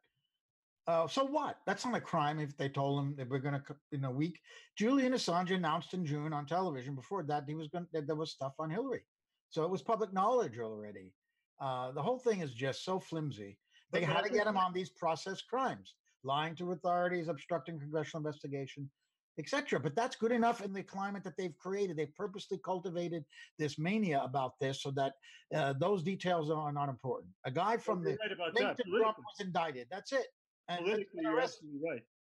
You know, the climate in this country has never been so totally removed from the real facts surrounding an issue, a central issue in political life, as it is now. And you know, I find this over and over again in any interaction on Twitter with people who are of that persuasion. The only thing that you ever read from these people is, well, it's clear that there has to have been collusion because look at all the number of indictments. That's all you need to know. Exactly. It's arithmetic. It's arithmetic. Quantity of equality. Quantity. And they're doing that. They're just piling on. That's right. To create the. And I think this is a PR operation by Mueller altogether, a political operation, not a legal one, because right. Yeah, it is. So, but tell me this: am I correct that the forces that are behind Mueller and his investigation, Mueller investigation itself, are counting on being able to somehow convince the world that WikiLeaks is indeed equivalent to Russia, or am I exaggerating the degree to which that has been? No, they're openly saying this. They're saying he's a Kremlin agent, and it's a Kremlin intelligence operation, etc. We've had many officials and mostly horrible careerists in the media who are afraid to go against this stream, repeating that over and over again, saying that this is a new Pearl Harbor. You know, you're a student of the first Cold War, Gareth, and you know that the second Cold War is just like the first Cold War in terms of exaggerating a Russian threat. And well, you know what, Joe? Smearing legitimate critics of the U.S. government policy as Russian stooges. I think it's worse, Joe. Joe, it's worse. It's worse than the first Cold War. And I'll tell you why. I'll tell you in what way it's worse. And this is important, actually, I think. During the first Cold War, the only people who were suggesting that the elite was penetrated by the communists, that is to say, people like Eisenhower, for example, were working for the communists, were the most extreme radical right-wingers, the John Birch Society. Now, that is the standard political viewpoint of the entire Democratic Party and much of the Republican Party. So, I mean, we are in much worse shape than we were in terms of fundamental understanding of basic facts than we were during the first Cold War. I think it's the most alarming situation that we've ever faced in the United States politically. Well, I agree. Certainly in my lifetime. Well, when history is repeated, it's a farce, and this is a farce, but it's a dangerous one. Yeah. You're absolutely right in saying that it's a majority opinion now. Although McCarthy had the country's attention for all those hearings, you know, he crumbled in the end. Right. I don't know whether this will crumble in the end, and they've learned from that playbook. And the second time around, they're doing it better, I think. But it's the same. The essence is the same of smearing legitimate critics as being Russian stooges and exaggerating Russia's threat to the United States, which is a much weaker country than the Soviet Union was in many ways. You have, in fact, just touched on a question that is really worth analyzing, it seems to me, in terms of the future of the case with regard to Assange, and that is once the Mueller case is finished, once the investigation is finished, and either they put out their report or they decide there's not going to be a report, whichever is the case, how long then does this mania about collusion continue? Does it in fact begin to crumble as soon as that Mueller case is finished, and they do not really produce the goods that were expected, of course, initially, and are much less likely to be expected now? clearly not going to be happening now. I suspect that whether it crumbles immediately or takes some time, that we will see this fairly rapidly disappear as a cause that the Democratic Party particularly embraces, because it's not going to be worthwhile for them. They're going to find that it's not working for them. And that raises the question whether that will in fact change the political atmosphere in important ways in this country. So I'm just putting that out. Yeah, that's fine. I think the main intent is to get rid of Trump. So if he loses a 2020 election, that's the end of the Russiagate story. They don't need it anymore. I think that's right. If he somehow reelected, and if Mueller comes up with financial crimes that Trump has committed, which is possible, very likely. I mean, nothing to do with Russia. Things back in his past, money laundering, whatever.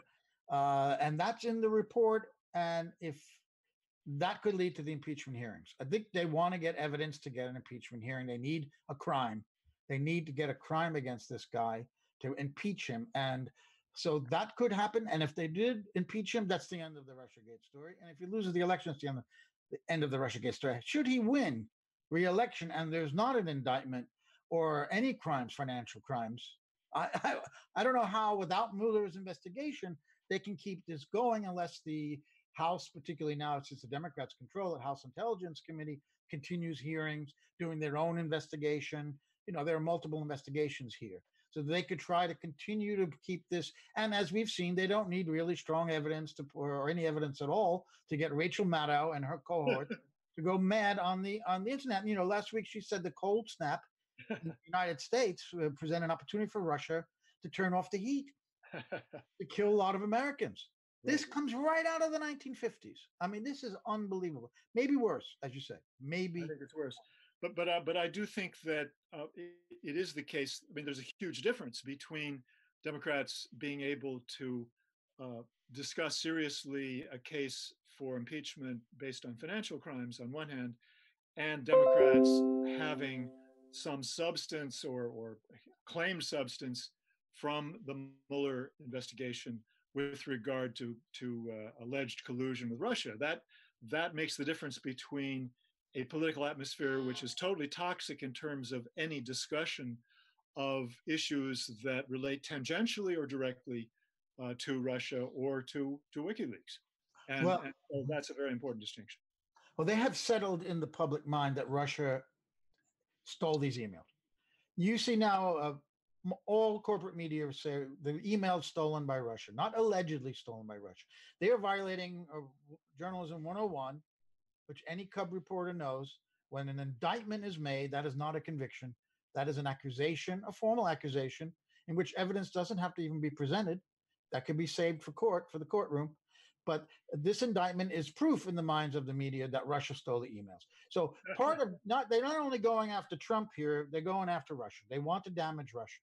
They want to create tension with Russia for a number of reasons. And this is part of that deal. It fits into a pre-existing drive against Putin's government before the 2016 election, before any of this started. Absolutely. With NATO going up to the borders, etc. So just this fits in and gives them more ammunition to paint the Russian government as the greatest evil in the history of the world, one that's threatening the United States, which it is not. In fact, the United States is threatening Russia. So this is going to go on, and they have in their back pocket this GRU agents being indicted, which is really a conviction in their minds. So they could still use that. You know, Russia did this.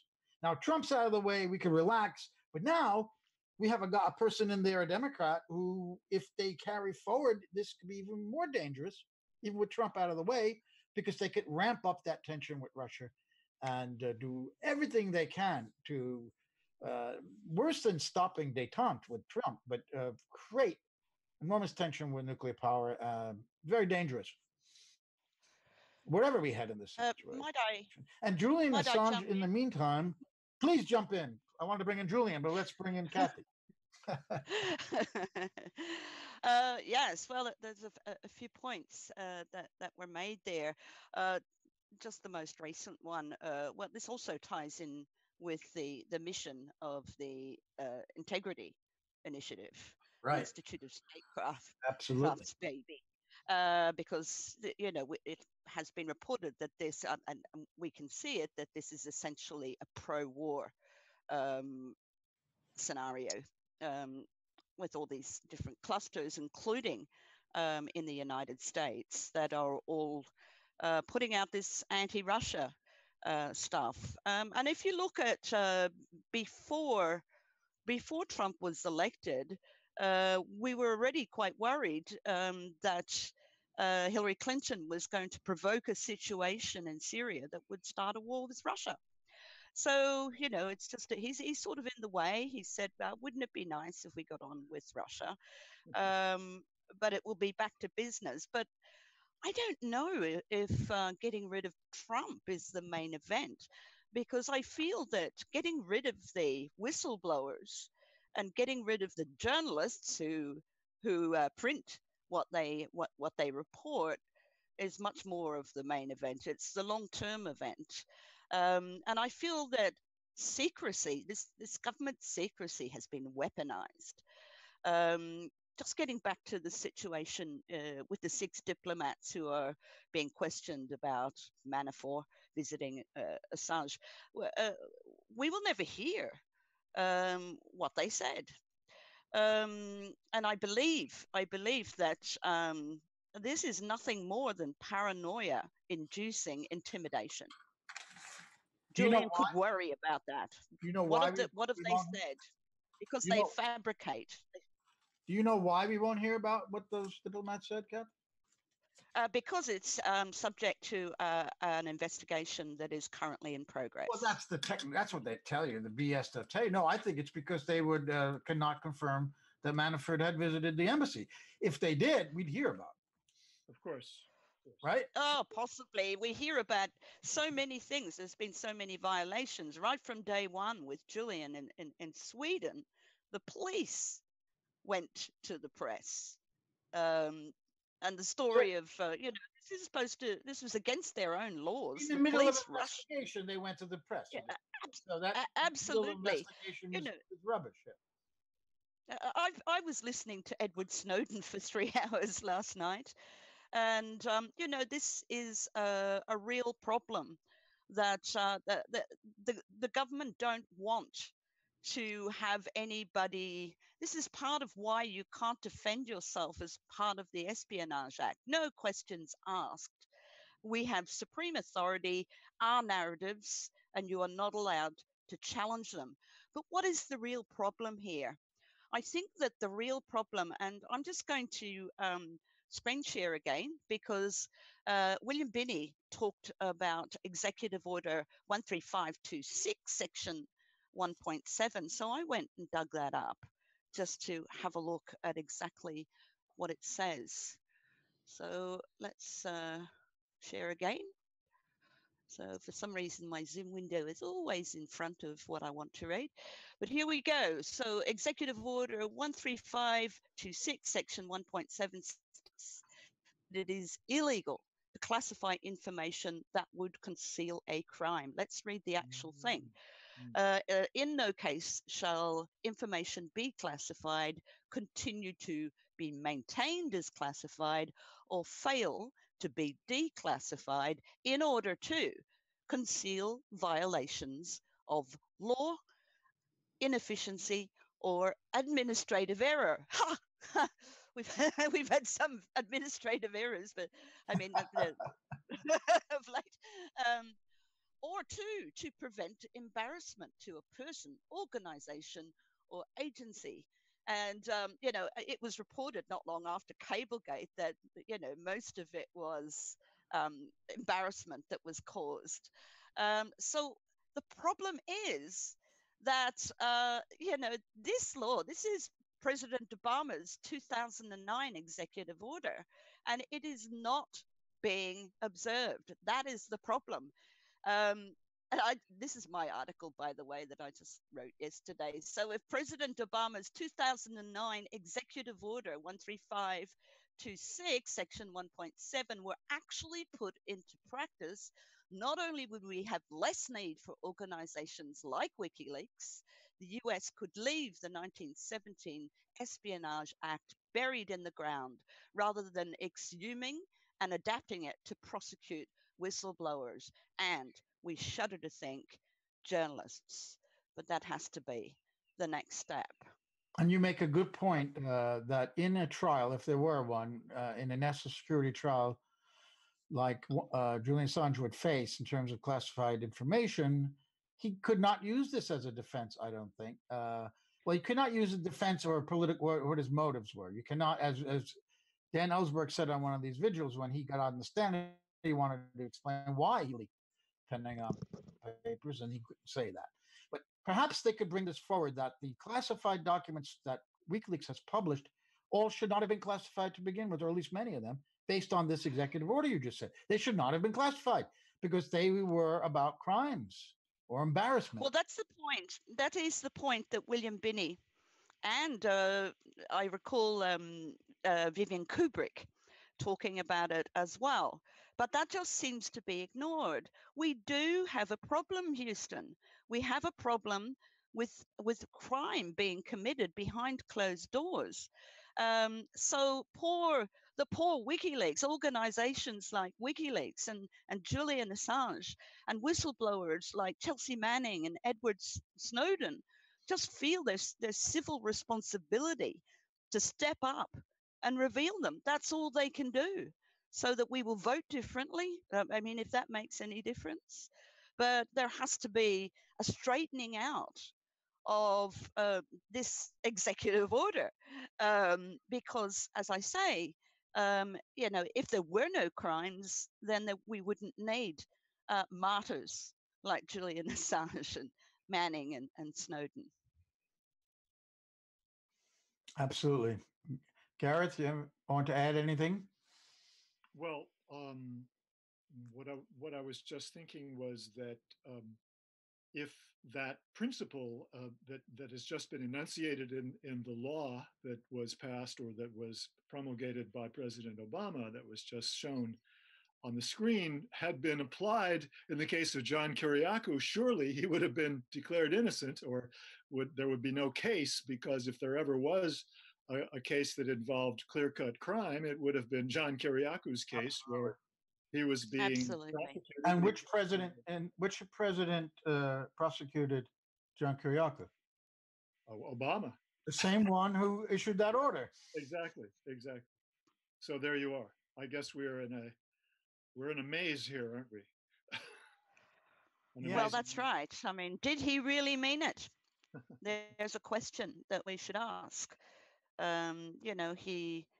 He made a lot of promises, Obama, and he went ahead and did quite the opposite. He prosecuted more whistleblowers, charged them with espionage than in all of recorded history. So what's going on there? I mean, it's so confusing. So this was a hope and change executive order. Well, I mean, of course, the real explanation for that is the phenomenon that we've seen over and over again in one administration after another, which is no matter which president comes, or which man is elected as president, he inevitably is confronted with a phalanx of powerful bureaucracies, national security bureaucracies, who are determined to get their way and who, generally speaking, do get their way, although there are rare exceptions to that principle, to that generalization. That is indeed, what happens with regard to a series of decisions having to do with wars. And of course, it does happen with regard to issues of whistleblowers, for sure. Yeah, I've got one more screenshot that just came through from our elves, our fact-checking elves in the background. I'd just like to show you. This is a joke. This is a joke. You're going to laugh. Okay, here we go. Where's my Chrome? Here we go. Share. Okay, so apparently it is legal to lie to Congress. False Statements Accountability Act, FSAA, was sponsored by one-term freshman Senator William Martini, who later became a federal judge It included a bizarre subsection that permits judges, attorneys, and parties to lie to Congress, to courts, and agencies without liability. There you go. Wait a minute, that's a bill or that's a law? Give us some more details about that, please, Kathy. Was it actually passed? Yes. Wow. Well, it's saying, Tyler, let me screen share again. Sorry. I'll just go back so everybody can look at it as well. As I say, this just was shot through to me very quickly, just very shortly, sorry, before I mentioned it. So I must admit I haven't read it yet. Well, let's read here it. we have. Yeah. Tyler and Douglas. Let's look just above that at Ninth Circuit Judge Susan P. Graber. Is a congressional, legislative designation rather than a law. Yeah. A law, right? I mean, that doesn't suggest that it was already passed. I don't know. Yeah, but it does say here, learn about the 1996 law they passed while you were asleep to make sure that no one goes to jail. So, but that requires further looking into, which I will. Well, if this ever became law, then you could lie and not go to jail, and in Julian Assange's cases, you could tell the truth and go to jail.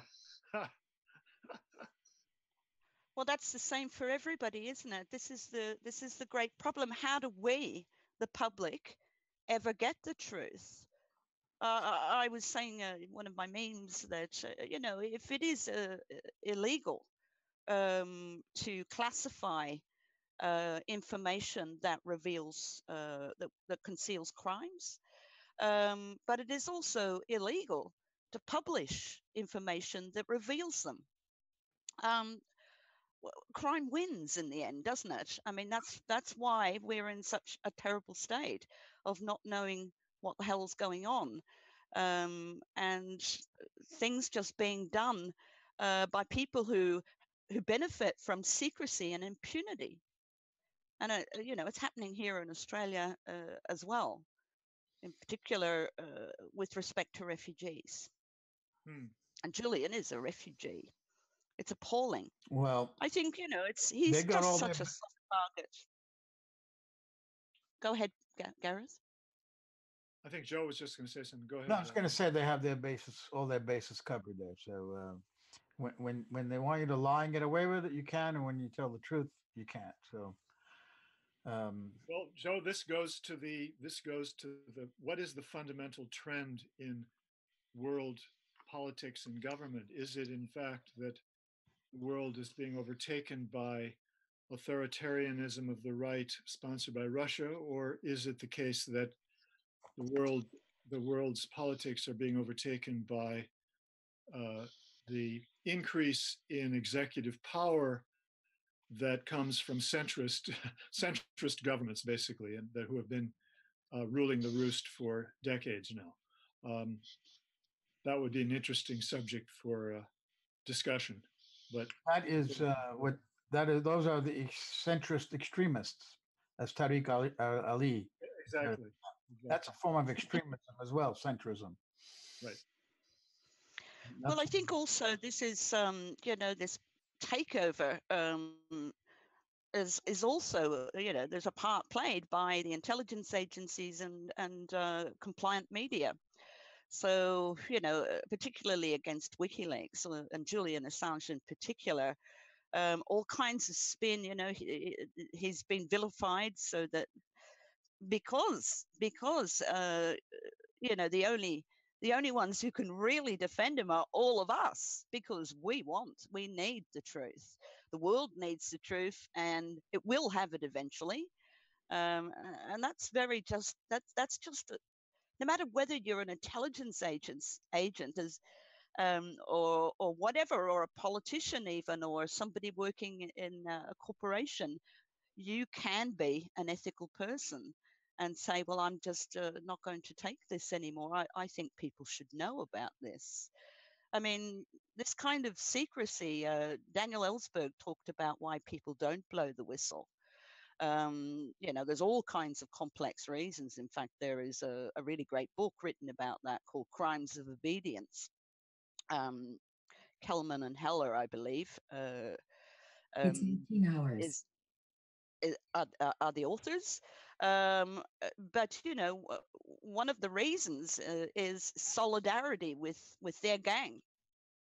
It's not, you know, even when there's no impunity, if you look at the egregious crimes that were being committed by the church, if you look at the tobacco industry, where people working there knew for 50 years that tobacco was carcinogenic, and it took Merrill Williams, who, you know, to come along, a lawyer, accountant, sorry, who decided to just put all of that out there because it was good for humanity. What WikiLeaks does, what Julian does, is good for humanity in the long term. And, you know, we just keep being told that he's a rapist, that he's a Trump supporter, you know, that WikiLeaks are partisan. You have Hillary Clinton being allowed to get away with it on the ABC television in Australia, saying, why doesn't WikiLeaks ever release anything about Russia? But that's crazy stuff that, you know, the craziest stuff is that she wasn't challenged, because WikiLeaks have released over 800,000 documents about Russia. And when Clinton said that, it was only 3 or 4 weeks since the Russia spy files had come out. And don't tell me she didn't know about it. So, you know, journalists have to step up and stand together to back up, you know, the truth, and to not let, well, and hold these people to account when they start spinning all of their narratives to turn our support away from the only organization that we can really rely on 100% for the truth about what's happening in this world, and the founder of that organization. We have to stop believing all of this spin that is being put out by the executive, of course, but not quite the executive, because, you know, it's Hillary Clinton, but also the intelligence agencies as well. And then the media that relay it, that are really designed to demoralize Julian. Everything, all this weaponized secrecy is to demoralize and break him. And we, the people, have to stand by WikiLeaks and Julian in order to get what we need moving forward into the 21st century. Well said. Thank you. Bravo. That's why we're here, Kathy, to try to... Just a stray thought after hearing the last few minutes of discussion. I wonder if it would be helpful, or if it's even feasible, to have a mechanism, an organization, I'm thinking aloud here for the first time, that measures the degree to which dissent has been reduced over time, over a fairly long period of time. Is there any way to measure that could be quantified or shown in some fashion in a dramatic way? Because it seems to me that is a crying need to demonstrate or to document the reality that dissent from the official or semi-official set of narratives surrounding politics and international politics in particular, how much that has been narrowed over the years. And I look back, I'm old enough to remember the Vietnam War era, when I was a young would-be academic, and I was able to be published. I was able to get a kind of dissenting views in the New York Times op-ed page during the Vietnam War, which challenged fundamentally one of the major rationales for the war, from put out by Nixon, the Nixon administration. And that simply is unimaginable now. And so I'm just wondering if there's some way to quantify, illustrate, dramatize what has happened over the decades and how it's happened. Well, I think there is a mechanism already that we could point to what's happened in the last year or so. And that would be the Google rankings of dissident websites that have been purposely deranked by Google on behalf of the government as a proxy. The government, of course, cannot impose censorship in terms of prior restraint on publications, but they can get their buddies in the private sector to do it who are not restrained by those laws. And we've had the head of Alphabet, whatever the name of the new parent company for Google is, testifying over a year and a half ago, saying that we're deranking RT and Sputnik stories. Speaking of Sputnik, I see Mr. Lee Stranahan here joining us. And therefore, we could see, and many websites, dissident websites, have complained that they do not come up in Google searches like they used to before. But I also wanted to make a comment in regard to what you said about why back in the 60s you could write such an op-ed in the New York Times. You just point to Professor Stephen Cohen, I think the best expert we have in the U.S. on Russia. And Cohen makes this point repeatedly that in the first Cold War, like we were talking about before, Garrett, the first and second Cold Wars, there was a real debate in the United States. Yes. Policymakers, academics, journalists, and the public about whether there should be or not détente with Soviet Union. It was a debate. We don't have that debate now, he points out. We don't even have that debate about the values of détente with Russia now. Still a nuclear power, more advanced nuclear weapons on both sides. And we don't have that debate. So that's another indication of a lack of dissent, even in official, academic government circles where they would used to be able to debate that. Good points. And Joe, I wouldn't even... Sorry, go ahead. Go ahead, Joe, Cass. I wouldn't call it dissent. I think, or at least I think that needs to be unpacked. Because if you look at the kind of websites that are being bumped down by the algorithms, it's not because they're left or right. I mean, you've got on either side, you've got the ones that are loyal to that side of politics. The ones that are being targeted are the true investigative journalists, the ones that are actually digging deep. Is that true? These are people that go down the rabbit holes of the internet to find evidence of whether and can actually refute what we call scientific journalism. That's what's being targeted, because that is what successfully refutes the narrative. And who's the number one journalist doing that? He's sitting in WikiLeaks. He's sitting in an embassy in London right now, unable to go out and take a walk. Yes, but you've had this happen to the World Socialist website with some very good investigative journalists there. James Cogan is one of them, and he's going to be talking in Sydney. You've got Truth Out. You've got other ones as well that just the cream of investigative journalism. That's the threat. It's not a question. People say, the World Socialist website made objections that it was left-wing websites. I believe that it's nothing to do with whether they're left or right. It's whether they're just right. Are they right? Do they have the evidence to prove that that narratives are wrong? That is absolutely correct, Kathy, except you left out one website when you What's that, Joe? I don't know. I have one in mind, but let me bring Lee. While you're thinking, I'm so Kathy. Sorry. I'm so sorry. What's the name of that one again? Near the top of the pile is Consortium News. Oh, yeah, that's the one. That's the one. Oh, baby, I'm so sorry. Let me bring Lee Stranahan. Are you able to speak to us, Lee? Are you unmuted? Please unmute your microphone before you join us. He's not ready to join us. No, yes, he is. Did that get me on? You're on. Hey, Joe, how you doing? You're on the air. It's something you rarely do. So Lee is a host with Garland Nixon of the morning show on Sputnik Radio. I've been guest on their show. It's an excellent show. Takes on a lot of topics. And you've been listening to the discussion. Lee, you must have a few things to add.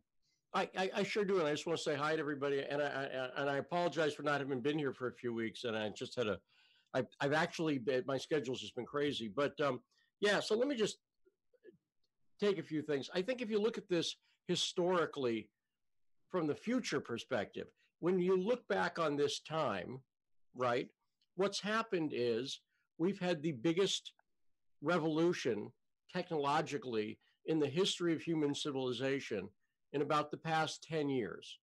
And it's basically everybody now has access to research and the communications means like we're using now. Everybody walks around with a camera, with a TV truck in their pocket, right?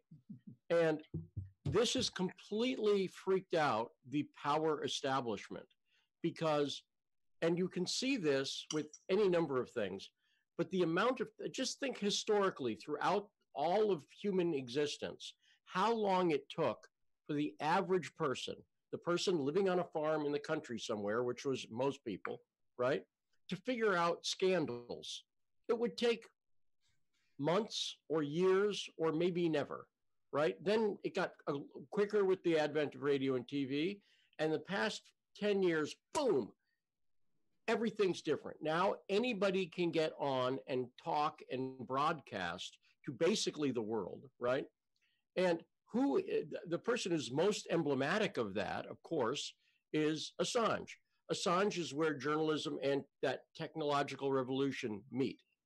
And so what's happened is the power establishment, who for a long time, I used this example in the radio this morning.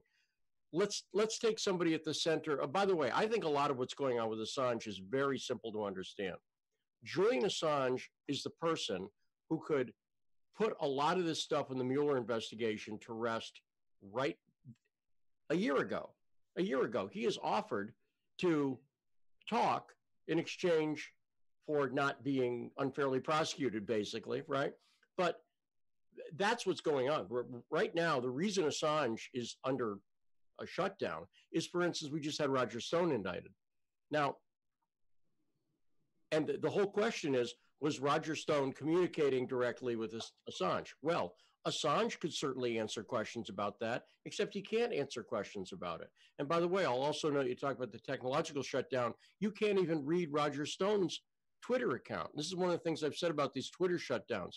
The most frightening thing about them to me as a journalist, if you want to shut down someone's account, that's fine in a sense. I'm opposed to it.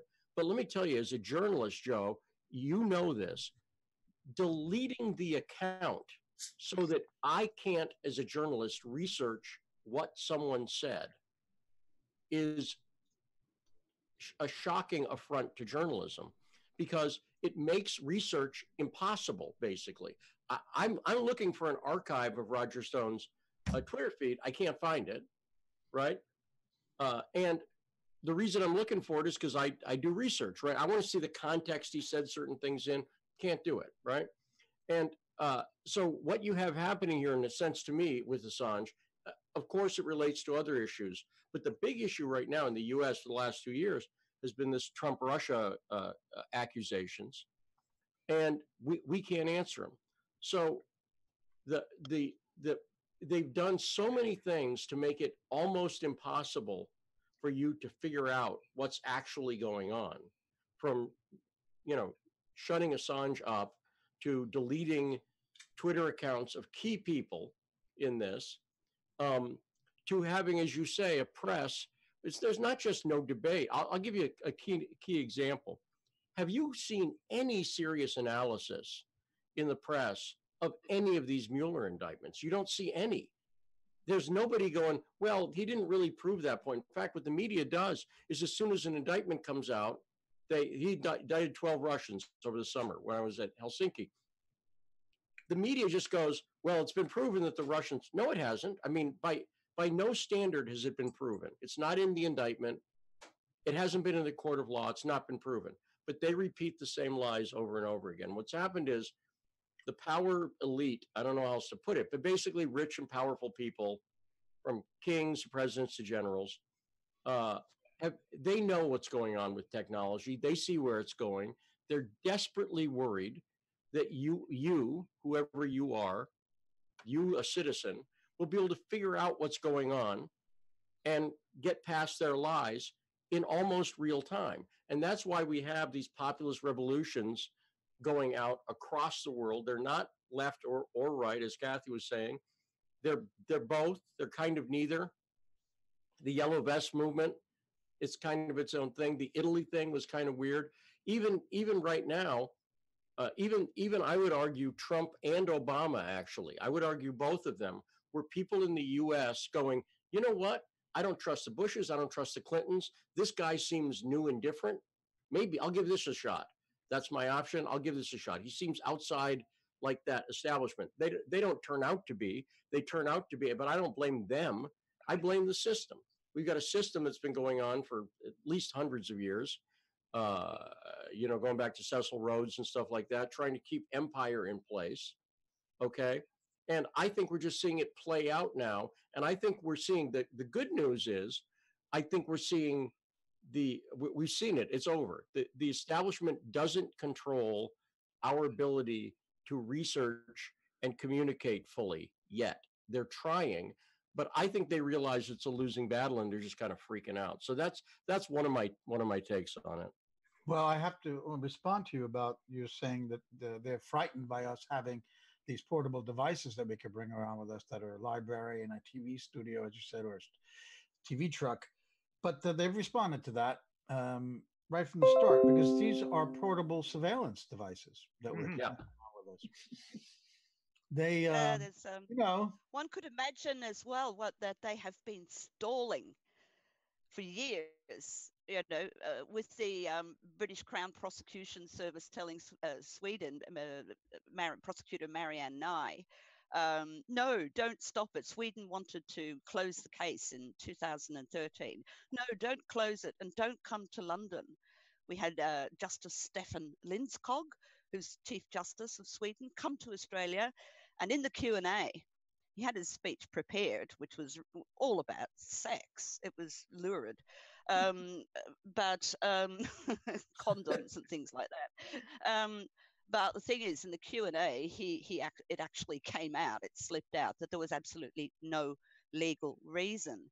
We have stories, such as the Manafort story, whipped up by Luke Harding, always to give the impression that something is going on.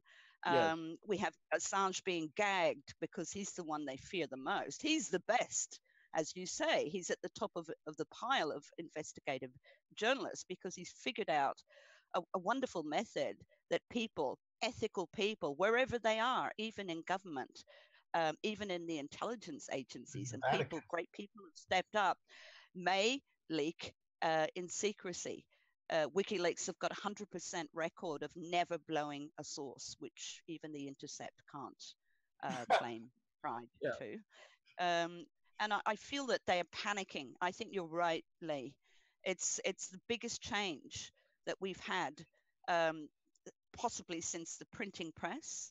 But of course, radio and television did accelerate our ability to find things out, but it's a whole different ball game now. Andy Warhol once said that one day everyone will have their 15 minutes of fame. He couldn't have imagined what would have happened, because that's us. We can publish, all of us. Well, Joe, I'm sorry, Kat. I'm just saying Joe's point's well taken, though, because the problem is, of course, I don't want to seem like a Pollyanna on technology. I'm not. I love technology, but it's fraught with danger. And when I had dinner with George Galloway a few months ago in London, and I told him something. I can't remember the source, but he quite liked it. Where I read somebody who'd said the future. There's two dystopian views of the future. The one everyone talks about is Orwell's 1984. He said, but I forget who said this, so credit to whoever said it. But he said, the world we live in is actually Brave New World. The world we live in is not 1984. And so this creates, and I think when people talk about 1984 and you look around, you go, well, this isn't exactly 1984. Sure, there's screens with CNN lying to you 24/7 everywhere, but okay, that's maybe a little children and men, but okay. But Brave New World hit it, which is that we live in a consumer dictatorship. And so the left's component is the left has a, the left doesn't trust, I'm speaking just broadly and dumbly, right? But the left doesn't trust corporations and they put a little more faith in the government. The right doesn't trust the government and they put a little more faith in corporations, right? Just in the broadest possible stupid sense, right? So what's happening is they're both right. They're both absolutely right. And people on the right, Trump supporters, absolutely know that they don't trust corporations and everything else. And people on the left aren't like into a police state. The people I'm seeing, especially the people you mentioned, who are getting shut down, right? That's what's happening. And so I think that's one of the reasons for the split is that we live in a consumer dystopian nightmare. We live in a dystopian nightmare where you can go get a 50-inch TV for $300 at Best Buy. And I can't think of a better drug deal than that. That is the best, right? And it keeps you occupied all day, and it's got Netflix and everything else built in. And that's the world we live in. Well, you could also watch the Julian Assange Vigils on that TV. That's right. And see, that's why they're frightened, because they know that we in fact do still have a First Amendment. We in fact do have courts that kind of sort of occasionally work, but not mostly, but kind of sort of occasionally work. So they can't do that kind of shutdown. So they have to do what they've done, which is accuse everyone on this telecast of being a conspiracy theorist, accuse everyone of being pro-Putin, everything. It is all a way of getting full spectrum dominance mind control. And by the way, they do it on the right as well. And I'm on the right. They do it on the right as well. And I think it's high time for everybody on the left and right to realize how they've been snookered by their own. It's not just, I say this all the time on the show. And Garland, my co-host on the show, who is, by the way, I just got to say this, a rat bastard, because here's why. It is snowing in DC. It is frozen across the country, and he is on a plane right now to Hawaii to cover Tulsi Gabbard's announcement, which, by the way, I hate him because it's a completely valid story and a good use of journalistic resources. But Hawaii, right? But anyway, Garland is very, very good. Garland is very critical of the left, and I'm very critical of the right. And from a sort of loyal opposition standpoint, right? But I see how people get lied to by Fox every day, and I talk about it every day. And Garland sees how people get lied to by MSNBC. Rachel Maddow had a story the other night that the Russians could take out the power grid and make all the gas lines to Sioux Falls go poof. Right. That was literally a Rachel Maddow story. So this is fear. It's just fear mongering. But again, the bright side is I do see people waking up to it. Now, they don't have a mechanism yet, but. Speaking of mechanisms, can I ask a question, Lee? Sure, of course. What is to keep people in the sphere that is neither, right nor left in the traditional sense, but independent-minded from doing something to replicate the functions of Google, Twitter, Facebook, without the corporate control? Has anybody been looking into this? What do you know about the prospects for constructing an alternative to these institutions, to these corporate institutions?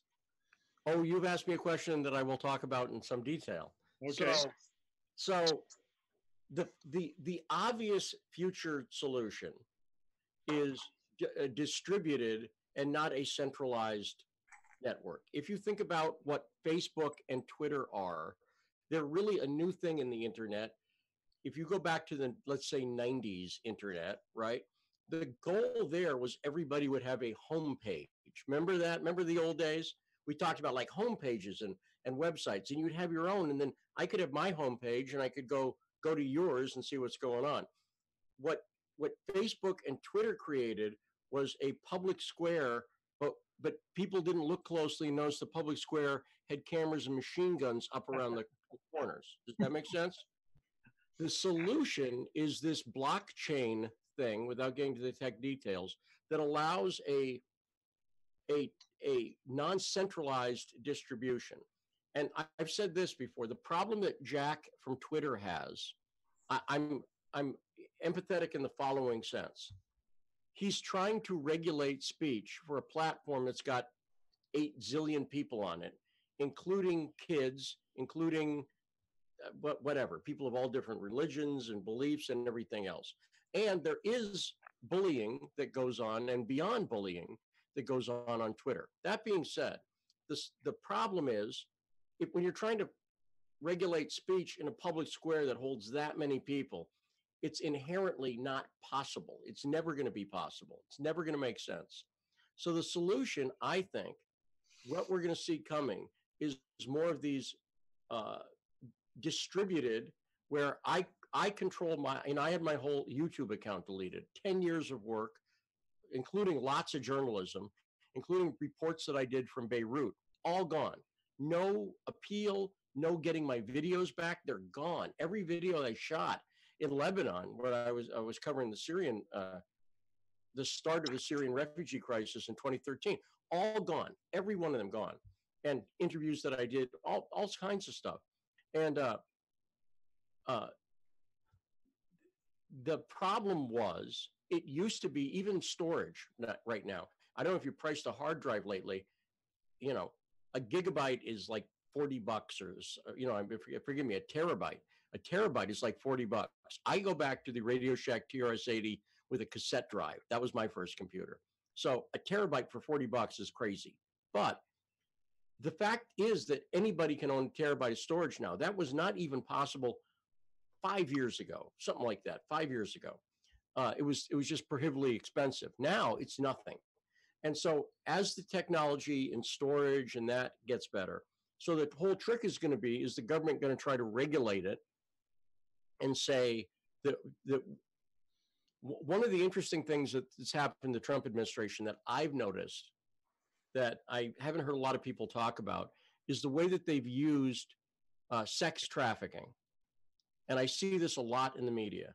They use sex trafficking, which let's be very clear.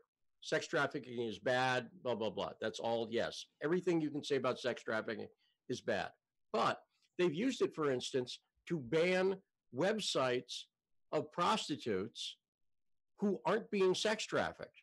In other words, there are women, in fact, there are women and men who make a choice as adults on their own to have sex for money. And those websites are illegal. You can't do them anymore. They passed it, and nobody objected because no one wants to be like I'm pro-sex trafficking. Of course, I'm not pro-sex trafficking, but I thought that was a very scary development. And part of the reason it's a very scary development is because the way they did it. They pitched it as a sex trafficking thing. So the way they'll do this is, well, we need to stop child pornography, again, a bad thing. We need to stop sex trafficking, again, bad. But they'll say it's what they've done with the drug war. It's what they've done with everything else. They'll use it as an excuse to curtail people's freedom. But we'll see how it turns. The problem is no one knows where it's going to go. Let me jump in here and just quote two people that makes a point about what we've been discussing. One was Tom Drake, who is, of course, the NSA whistleblower. And he told me once that, we're now living in a world where they have less secrecy and we have less privacy. So this is what's happened. The government secrets are being bared, but our privacy is going down the tubes. And then there's Julian Assange himself, who made this remark in, I don't know the date, but in a speech, he said, that brings me to the privatization of censorship, in where the field of public discourse is on private land. You were talking about Twitter and Facebook, holding that, and archives that are historically important to all of us and become our intellectual records are no longer something that is safe, no longer something that we can build our discourse on, and indeed build our civilization on, because they are being ripped out from under us at the very moment we're trying to cite them. I think that's very appropriate to what you were just saying, Lee. And I want to add this about whether we're living in in 1984 or Brave New World. I think both are true, obviously, the consumer society and the surveillance. But there's another one, another futuristic book, a frightening one, written in 1953 by Ray Bradbury, Fahrenheit 451. That came to mind twice. Once there's a scene at the end of the book where Montag, the fireman, was discovered hiding books in his home, which he's supposed to be burning, and the police are chasing him in helicopters, and as he's running in the fields, it's being broadcast live to everyone on TV. This is 1953. When I saw that white Bronco going down the road in LA in 1994, I immediately thought of that had come true. That when O.J. Simpson was fleeing down that highway in his white Bronco, the networks had, CNN in particular, I think, had a helicopter with a live shot of that chase. It's become an important chase. And then I thought of that when Roger Stone was arrested, because CNN was clearly allowed to be there. Whether they were tipped off or not is not clear. To me, it looks like they were. But even if they figured it out themselves, the FBI could put a yellow tape way around down the street and keep the media away if they want. That was part of why this is a political prosecution, because this is a public relations operation by Mueller. It's to get the public to continue to believe there's this collusion, and that here the public was brought in live on TV to see this arrest. And that reminded me of Fahrenheit 451. So those are three books. I've been pretty vocal on this because again, people may not know this, but I'm the one who actually involved Roger Stone in this whole mess in the first place, because I ghost wrote a piece for him at Breitbart that was my idea. I came up with it. And if you look at my exchanges with Guccifer 2, whoever Guccifer 2 is, I don't know who it is, but I said, I'm the one who wrote that piece for Roger, and he didn't know anything about this. When I called Roger Stone and pitched him the idea of me writing a piece under his name, he didn't request to me. See, I had the idea to do it because I was talking to technical experts. This is why one of the reasons I work for Sputnik. I've never believed the Russia story, never. So why would I not work for Russia? I've never believed it. And I never believed it because I was talking to tech people who weren't Trump fans at all, who were saying, this doesn't make sense. Here's the malware they used. Why would the FSB use blah, blah, blah? And they were just all these technical things. Then I read the JAR report and everything else. It didn't make any sense to me. So I could see the Democrats at the time, Donna Brazile, Hillary Clinton, W. Wasserman Schultz, immediately pulling the Russia thing. And when I looked into it, I'm like, I'm open to the idea, but it's not true. So it's not that I don't think Russia wouldn't do, it's just that I didn't think they did do it. So, governments do things, so I get that. But I'm the one who got Roger Stone into this because I called Roger and said, can I write a piece? If I write it under my name, Breitbart, it will be up for 1 hour and it'll get 10 comments. If Roger Stone writes it, it'll get like 5,000 comments or something. And I said, now, Roger, I know you don't like controversy or public spotlight, so you might not want to get it. And, he laughed. and I'll tell, by the way, I will say this as a writer, and anybody who writes, think about this. It's fun to pretend to be Roger Stone when you write, because as an investigative journalist, I don't throw bombs, right? I lay out facts. But as Roger, I get to make some quips. You know what I mean? So I wrote some Roger Stone lines, And anyway, we went back and forth. He approved it. But I was coming into my job 6:30 in the morning, getting ready to host a radio show. It suddenly is breaking that Rogers was raided. To your point, Joe, you don't do that kind of big operation, helicopters and boats and everything. The reason, it's theatrical. The boats added production value, as we say in Hollywood, right? The whole thing, the fact that the camera's there when they're about to go in the door, that is drama. It's exactly what you say. And you know, like I say, I mean, that's the world. That is the world we live in right now. You talk about the Bradbury reference for Fahrenheit 451. Absolutely, the world we live in. And of course, that was way before the first. I don't know if people remember this, but I interviewed one of the people who was there. The first time live TV went out was in the 70s. Was the SLA shootout, where they surrounded the Sudanese Liberation Army house. Remember that? Yeah, I don't. But as I remember it. That was the first time that was the first live, like, breaking news kind of thing. So you're right. That was 20 something years late after Bradbury wrote it. Yeah. Let me also say one other thing, Joe, just real quickly. Although I love technology, I got to say, I can't be the only one who's jealous of that phone behind you. That is high tech, man. Am I right? That's an awesome phone. The typewriter. The typewriter. And a typewriter. The typewriter is a little modern. I'll be honest. The typewriter looks a little modern. But not quite Hemingway. But that phone, that's quite something. I bought that in Romania like 15 years ago.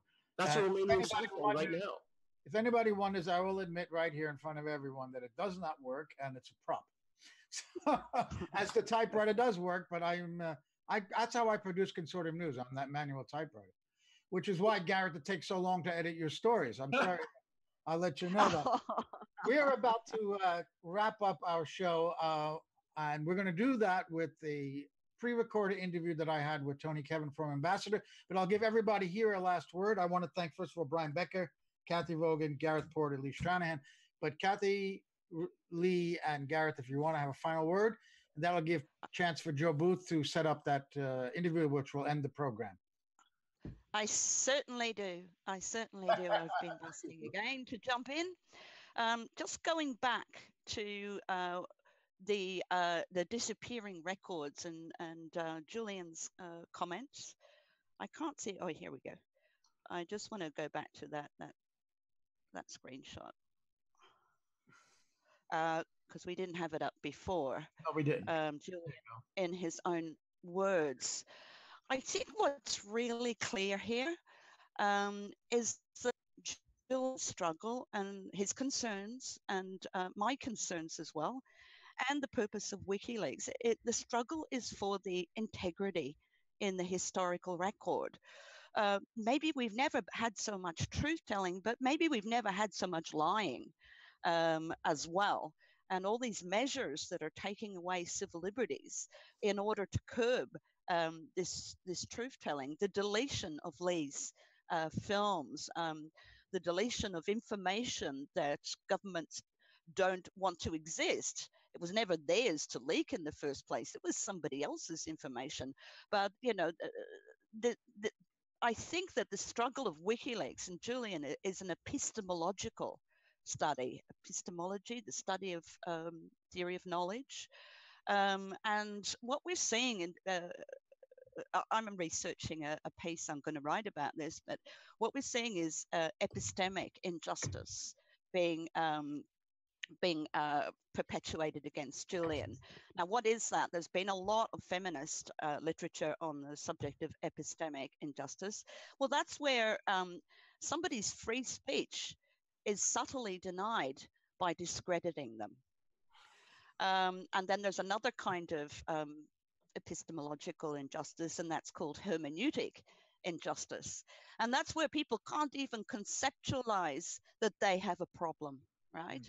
I think what we all have to realize and get out of our heads this idea that, you know, WikiLeaks are partisan and Julian is a Trump fan and all that kind of thing, is to realize what the struggle is. I think that our historical record is in crisis. And if we're not careful, it's going to be a real schmozzle going for it. It already is, with so much crap that nobody believes. But once again, I think that all these things are being put out, like the Manafort visits, as a panic reaction, telling Marianne Nye not to come, a stalling reaction until they try to figure out how they can fully take control over the historical record. Whether it is true or not doesn't matter. It's really about this grab for the historical record, and the attack on Julian is political. But what we stand to lose is our sense of self, is our sense of reality of what is going on in the world, and we desperately need to have that with us moving forward. So if I might just do Thank this you very much. final Okay. little plug. What everybody has to do ASAP is defend WikiLeaks. You can donate. You can challenge false reporting in the media. That's what we're doing here. That's what investigative journalists do. Let's play whack-a-mole with it. If one gets knocked down, let another one pop up. There are many good mentors now. Write to your political representatives, write to a human rights organization and union, sign petitions and letters, and join campaigns, and keep yourself informed. So as some of those shadow banned websites that are could be left or right, but are doing great investigative journalism, have been mentioned today. Seek them out. They haven't disappeared. They're just a little bit harder to find for people who have not found them already. And support WikiLeaks like never before, because you stand to lose if you don't. Thank you, Kathy. And watch these vigils. Gareth, final words from you. Well, I just want to thank you all for a very bracing, stimulating conversation. I learned a lot, I thought a lot, and I really appreciate it. Thanks so much for letting me be part of it. Okay, Lee, you got about 3 minutes. Then we're going to run the video. Joe, get it ready. Thanks. Okay, I'm pretty good at the timing thing. So yeah, let me just say, first off, I thought Kathy's comments were great and very, very important. She's right. This isn't an epistemological problem. And the two areas that she brought about, the discrediting and also people being unable to conceive of the situation we're in, really kind of sum up the tools that are being used by the establishment. And on the other hand, the problem, which is right now, people literally are unable to think. Most people, they can see it, but political discourse is presented in terms of these left-right team sport things that, there are no socialist or laissez-faire capitalists at Davos. That's what I'll say. At Davos, it's all kind of a mix, right? It's whatever they need to be. The establishment has learned that if it's to their, and companies, and they've learned, if it's to their advantage to go into a country and strip it of all regulations so they can get the assets, they'll do that. They kind of seem libertarian, anarcho-capitalist in that sense. But they've also found that if they can take over the government and just grab the resources that way, they'll do it, which seems right more on the pro-government side. It doesn't make any difference to them. That's the way the Davos crowd, a lot of people call them, operate, and that's who's really running the world. And they've learned to do it through this mesh of the media, these NGO think tank, civil society groups, right? Which, by the way, are not out in force for Julian and should be, but they're not, of course, because they're part of it. And then through just explicit government and corporate action as well. But I think the point Kathy made is very, very salient, because it becomes a problem as a journalist. How do you deal with people? How do you explain a story to people who don't even see beyond the paradigm? And that's the problem that I think everybody who's trying to tell the truth right now in journalism faces. And I just want to thank, it's always an honor to be on with everybody here, Kathy and Gareth and Joe, and really appreciate it, and free Julian. Well, thank you, Lee, for that. And you know a lot of that. We know a lot of that because of the work that WikiLeaks, Julian Assange, and their whistleblowers give us. So we're going to end the program now with the 20-minute interview that I did with Ambassador Tony Kevin of Australia. Can you roll that, Joe? And thank you, everyone.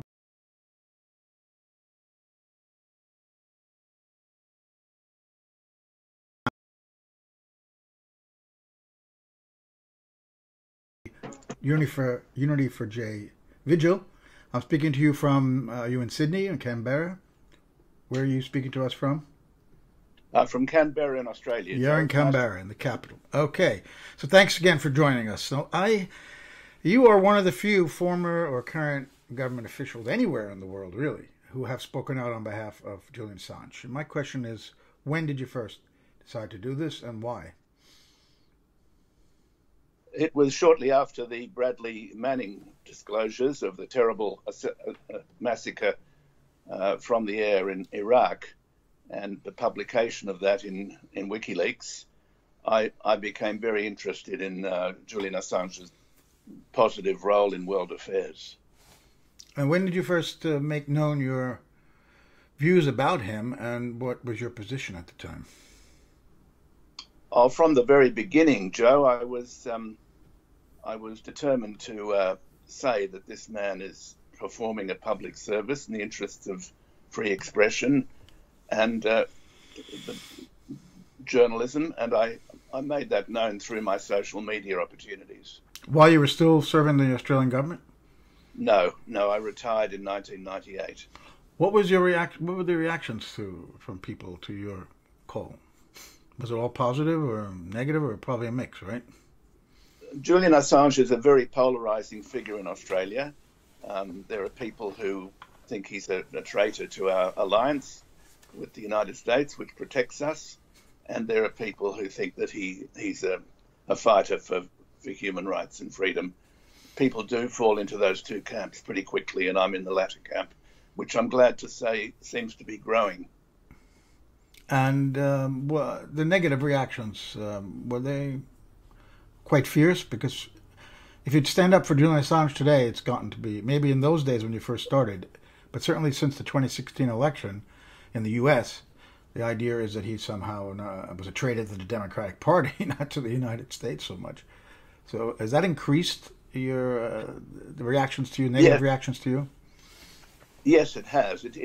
It has all got hooked up in the current climate of anti-Trump Russophobia, the determination to see Putin at the in center of all things. Yeah, center of all things. There's a wonderful song by Randy Newman about it called Putin, Putin, Putin, and I think it's all gone slightly mad, frankly. I can see no connections between Assange and Russia, unlike some people. I mean, obviously, Ed Snowden has a strong connection with Russia now because they gave him refuge. Fair enough. There's no sign of them having offered or given refuge to Julian Assange. The people who should be protecting him are his own government, Australia. Well, that leads me to my next question. Why have so few government officials, even former ones, come out in his defense? And why isn't the government of Australia doing what you believe, I think, is their legal obligation to protect one of their citizens?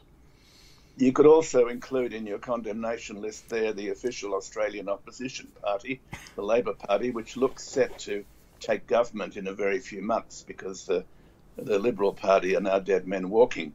But all of our conventional mainstream politics is very much constrained by the very close strategic alliance with the United States, which now penetrates, rather like Britain, into all areas of our political life. We have a thing called Five Eyes intelligence sharing, which has in recent years become public. It used to be very secret. And under Five Eyes, we have an obligation to share intelligence assessments with the US, Britain, Canada, and New Zealand. Now, there's no legal obligation under Five Eyes to connive in the persecution of Julian Assange, but it creates an enormous background pressure in the minds of our public officials. My gosh, we'd better not do anything to upset the Americans. But as a government official, they have interests to protect, powerful interests, usually interests even more powerful than their own, behind them. There has to be some part of the thinking, even in Australia, why they don't want to stand up for Assange and why he can be thrown to the wolves, basically, because he's a danger to powerful people. Yes, well, unfortunately, because the American Justice Department and the very powerful deep state forces in Washington have defined Assange as a danger and defined him as a person somehow connected to the archenemy Russia, they feel constrained by that. considerations of his human rights don't seem to be prevailing, although there are plenty of examples of Australians in trouble overseas where human rights considerations have prevailed. I'm thinking of Peter Gresti, the Australian journalist who was wrongfully imprisoned in Egypt for several years. I'm also thinking of Ricketson, James Ricketson, the Australian journalist detained wrongfully by the Cambodian government. Our government fought for those people's freedom and return to Australia, and there's no reason why, and a lot of Australians believe this, there's no reason why the Australian government shouldn't be fighting for Assange's return from his 8 years of temporary and increasingly dangerous asylum in the Ecuador embassy in London. You know, WikiLeaks has revealed files on many, many governments around the world, revealing corruption, crimes, whatnot. They also have revealed files about the Australian government. But you seem to think that it's more the relationship with the U.S., not wanting to get on the wrong side of Washington. That's really behind the inaction of the Australian government. Is that right? That's right. I don't think that Assange has in any way directly embarrassed the Australian government. I can't think of any major case, although I don't know whether WikiLeaks had anything to do with recent problems over East Timor. I don't think so, but I could be wrong on that. So they just want to... Why is the Australian relationship, I mean, so important? Sorry, the relationship with the U.S. so important to the Australian government when there is no threats to Australia in your region? China is not threatening Australia. What do they need the United States so much for, in your opinion? That they would let one of their own citizens hang out there like that.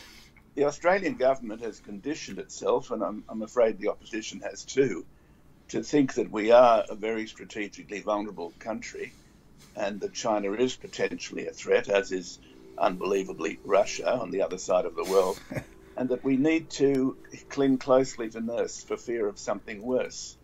It's a very childish, dependent sort of relationship, and speaking as a former Australian ambassador, I'm ashamed of it. We should be standing up for ourselves and making our own foreign policy choices. Sounds like a classic case of politicians creating a false threat, and then they are the ones that will protect the Australian people. And of course, we need the United States to do that. Now, in America, leaders have been doing this for a long time. Even during the first Cold War, they exaggerated the Soviet threat for a number of reasons. That's well documented now, and it's happening now in the second Cold War. And we also see in the first Cold War there was a McCarthyism where free speech or anybody who opposed American interests or American policy was branded as pro-Russia. And we're seeing it again today. If you don't buy the story, if you simply want détente with the United States without having to love anything about Russia, but simply not wanting tensions between the two nuclear superpowers, you're being smeared again as a Russia lover. It's the same thing happening again as we saw before. But I think, again, we're seeing, it sounds like what you're saying is Australian leaders are telling their people, look, we really need the U.S. to protect us. We've got to be involved with them. And are the Australian people buying that? And how do they buy that? And what role does the media play in that? Right, that's a good question. Like America, we have a thing called Inside the Beltway. We don't call it that, but we have the same thing. We have a political, journalistic elite around our capital city where I live, Canberra, which comes to common judgments on these sorts of things. The Australian people, once you get outside that elite, still have a sense of decency, still have a sense of fair play, and will not buy this shit, excuse my language on air. But unfortunately, inside the Canberra Beltway, there is this realpolitik, so-called realistic wisdom. Actually, it's completely unrealistic that, look, whatever Assange has or has not done, he's expendable, and we have to stay on the right side of Washington. And in Washington at the moment, there's obviously a very strong anti-Trump, anti-Russia, anti-China drive, and we have to go with the flow of that. You know, here in the U.S., even the New York Times understands the danger of Assange being prosecuted. They may not like him, and their number 2 legal counsel said this in a speech to some judges on the west coast of the U.S. a couple of months ago, that we don't like Assange, but we don't want him to be prosecuted because they can come after us, especially this particular administration in Washington now, because we do the same thing Assange has done, which is publish classified information. So if they get him, they can get us. So we really but they don't come out in the editorial pages in defense of Assange either. But we know that from that speech. How does the media, at least the non-Murdoch media in Australia, understand that if Assange is prosecuted for publishing true information, that they could be in trouble at some point down the road? There's no sign of it. I'm working very hard through alternative social media to try and get people to think of those highly relevant comparisons, to think of Daniel Ellsberg and the Pentagon Papers. Under the current logic, Ellsberg should still be in jail. To think of Woodward and Bernstein and the Watergate break-ins. Woodward and Bernstein should be in jail. We had an Australian called David Hicks. Now, his case has almost no comparison to Assange's, but the one important comparison is that Hicks was several years in Guantanamo as a suspected Taliban supporter. The Australian government under John Howard did not lift a finger to protect him or to bring him home. Strangely enough, it was left in the end to an American military lawyer, Michael Morey, a hero, I think, to fight for Assange under American law in American courts. Sorry, to fight for Hicks under American law in American courts, and to succeed in him being released and brought home, much to the chagrin and embarrassment of the Australian government, which had done absolutely nothing for David Hicks. So I want people in Australia to be aware of that historical comparison. It's highly relevant. You think something like that could happen in Assange's case, where someone could step forward? Because right now, if he steps out of the embassy, he'll be arrested and most likely extradited. I don't think there's any chance that he won't be. And he'll probably never see the light of day again. What possible relief could there be? What way out is there? Do you see one for Assange right now? There is a way out that I can see, which requires a certain exercise of courage and decency on the part of an Australian government, whether this one or the next one, which is, I hope, coming very soon. And that is for the Australian government to, first of all, make aggressive representations in London to have Assange's jumping bail charge set aside, because it's really a very minor charge now, because the Swedish government has withdrawn all prosecution. So he's simply up on a technical charge in Britain of jumping bail. Now, it wouldn't be beyond the capacity of the Australian High Commission in London, our embassy there, to prevail upon the British government to waive that or set it aside. The next step would be, and I don't want to sound like a John le Carré novel, but things happen, would be for the Australian High Commissioner to drive in his car to the Ecuador embassy to pick up Assange, to drive him under High Commissioner's protection, possibly with a British police escort, straight to Heathrow Airport onto the tarmac, onto a waiting Australian Qantas plane, because we actually have a direct Qantas flight, the Australian National Airline, from London to Perth without stops. And once Assange is on that plane, there is no way he could be touched by the Americans until he gets to Perth. It would then become an issue for the Australian government and the American government what to do with Assange. But I believe that no Australian government would dare to extradite Assange to the United States without a proper legal process, without a proper charge tested in an Australian court. But do you think that could really happen legally, that once he steps out of the embassy, he's on British territory? I don't think the Australian government has legal rights over even an Australian citizen in another country's sovereign territory. Is that right? Well, if the Australian ambassador, High Commissioner, walked into the Ecuador embassy and walked out hand in hand with Assange and put him straight into an embassy car, I cannot see Assange being arrested. If the Australian government had taken the legal steps beforehand of clearing it with the British government to say, look, this is ridiculous, we're going to take him home. I don't think they'd be able to clear it with the British government very easily, would they? I mean, the power relationship is certainly the other way around. Britain has traditionally more power over Australia. I would question and they're in that. Britain. I would question that. The British government, like is on the ropes, and they're very weak at the moment. And I think a firm and assertive defence of Australia's citizens' consular rights, as in the case of other countries, Cambodia and Egypt, would actually work if the Australian government had the gumption to push this to the point where it needs to be pushed. Oh, I'd love to see them try it and see if I don't know if the British police would give them an escort. They might set up a roadblock.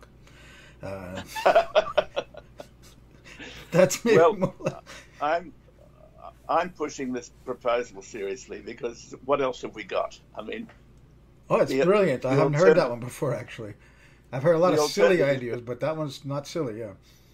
The alternative is just to wait for Assange to starve, to freeze to death, or to give up. Whatever the alternatives are, they're very bad. So this is an argument for trying something. I think I may have left out something in the Australian-U.S. relationship that could be important, and you'd know more about this. What kind of aid comes from the U.S. to Australia, particularly the military and the intelligence services? Well, the intelligence aid is something of a poison chalice because it means we're exposed 24/7 to American disinformation and propaganda about the world, and naturally it influences our strategic community in negative ways. We've lost our independence of strategic assessment, I believe.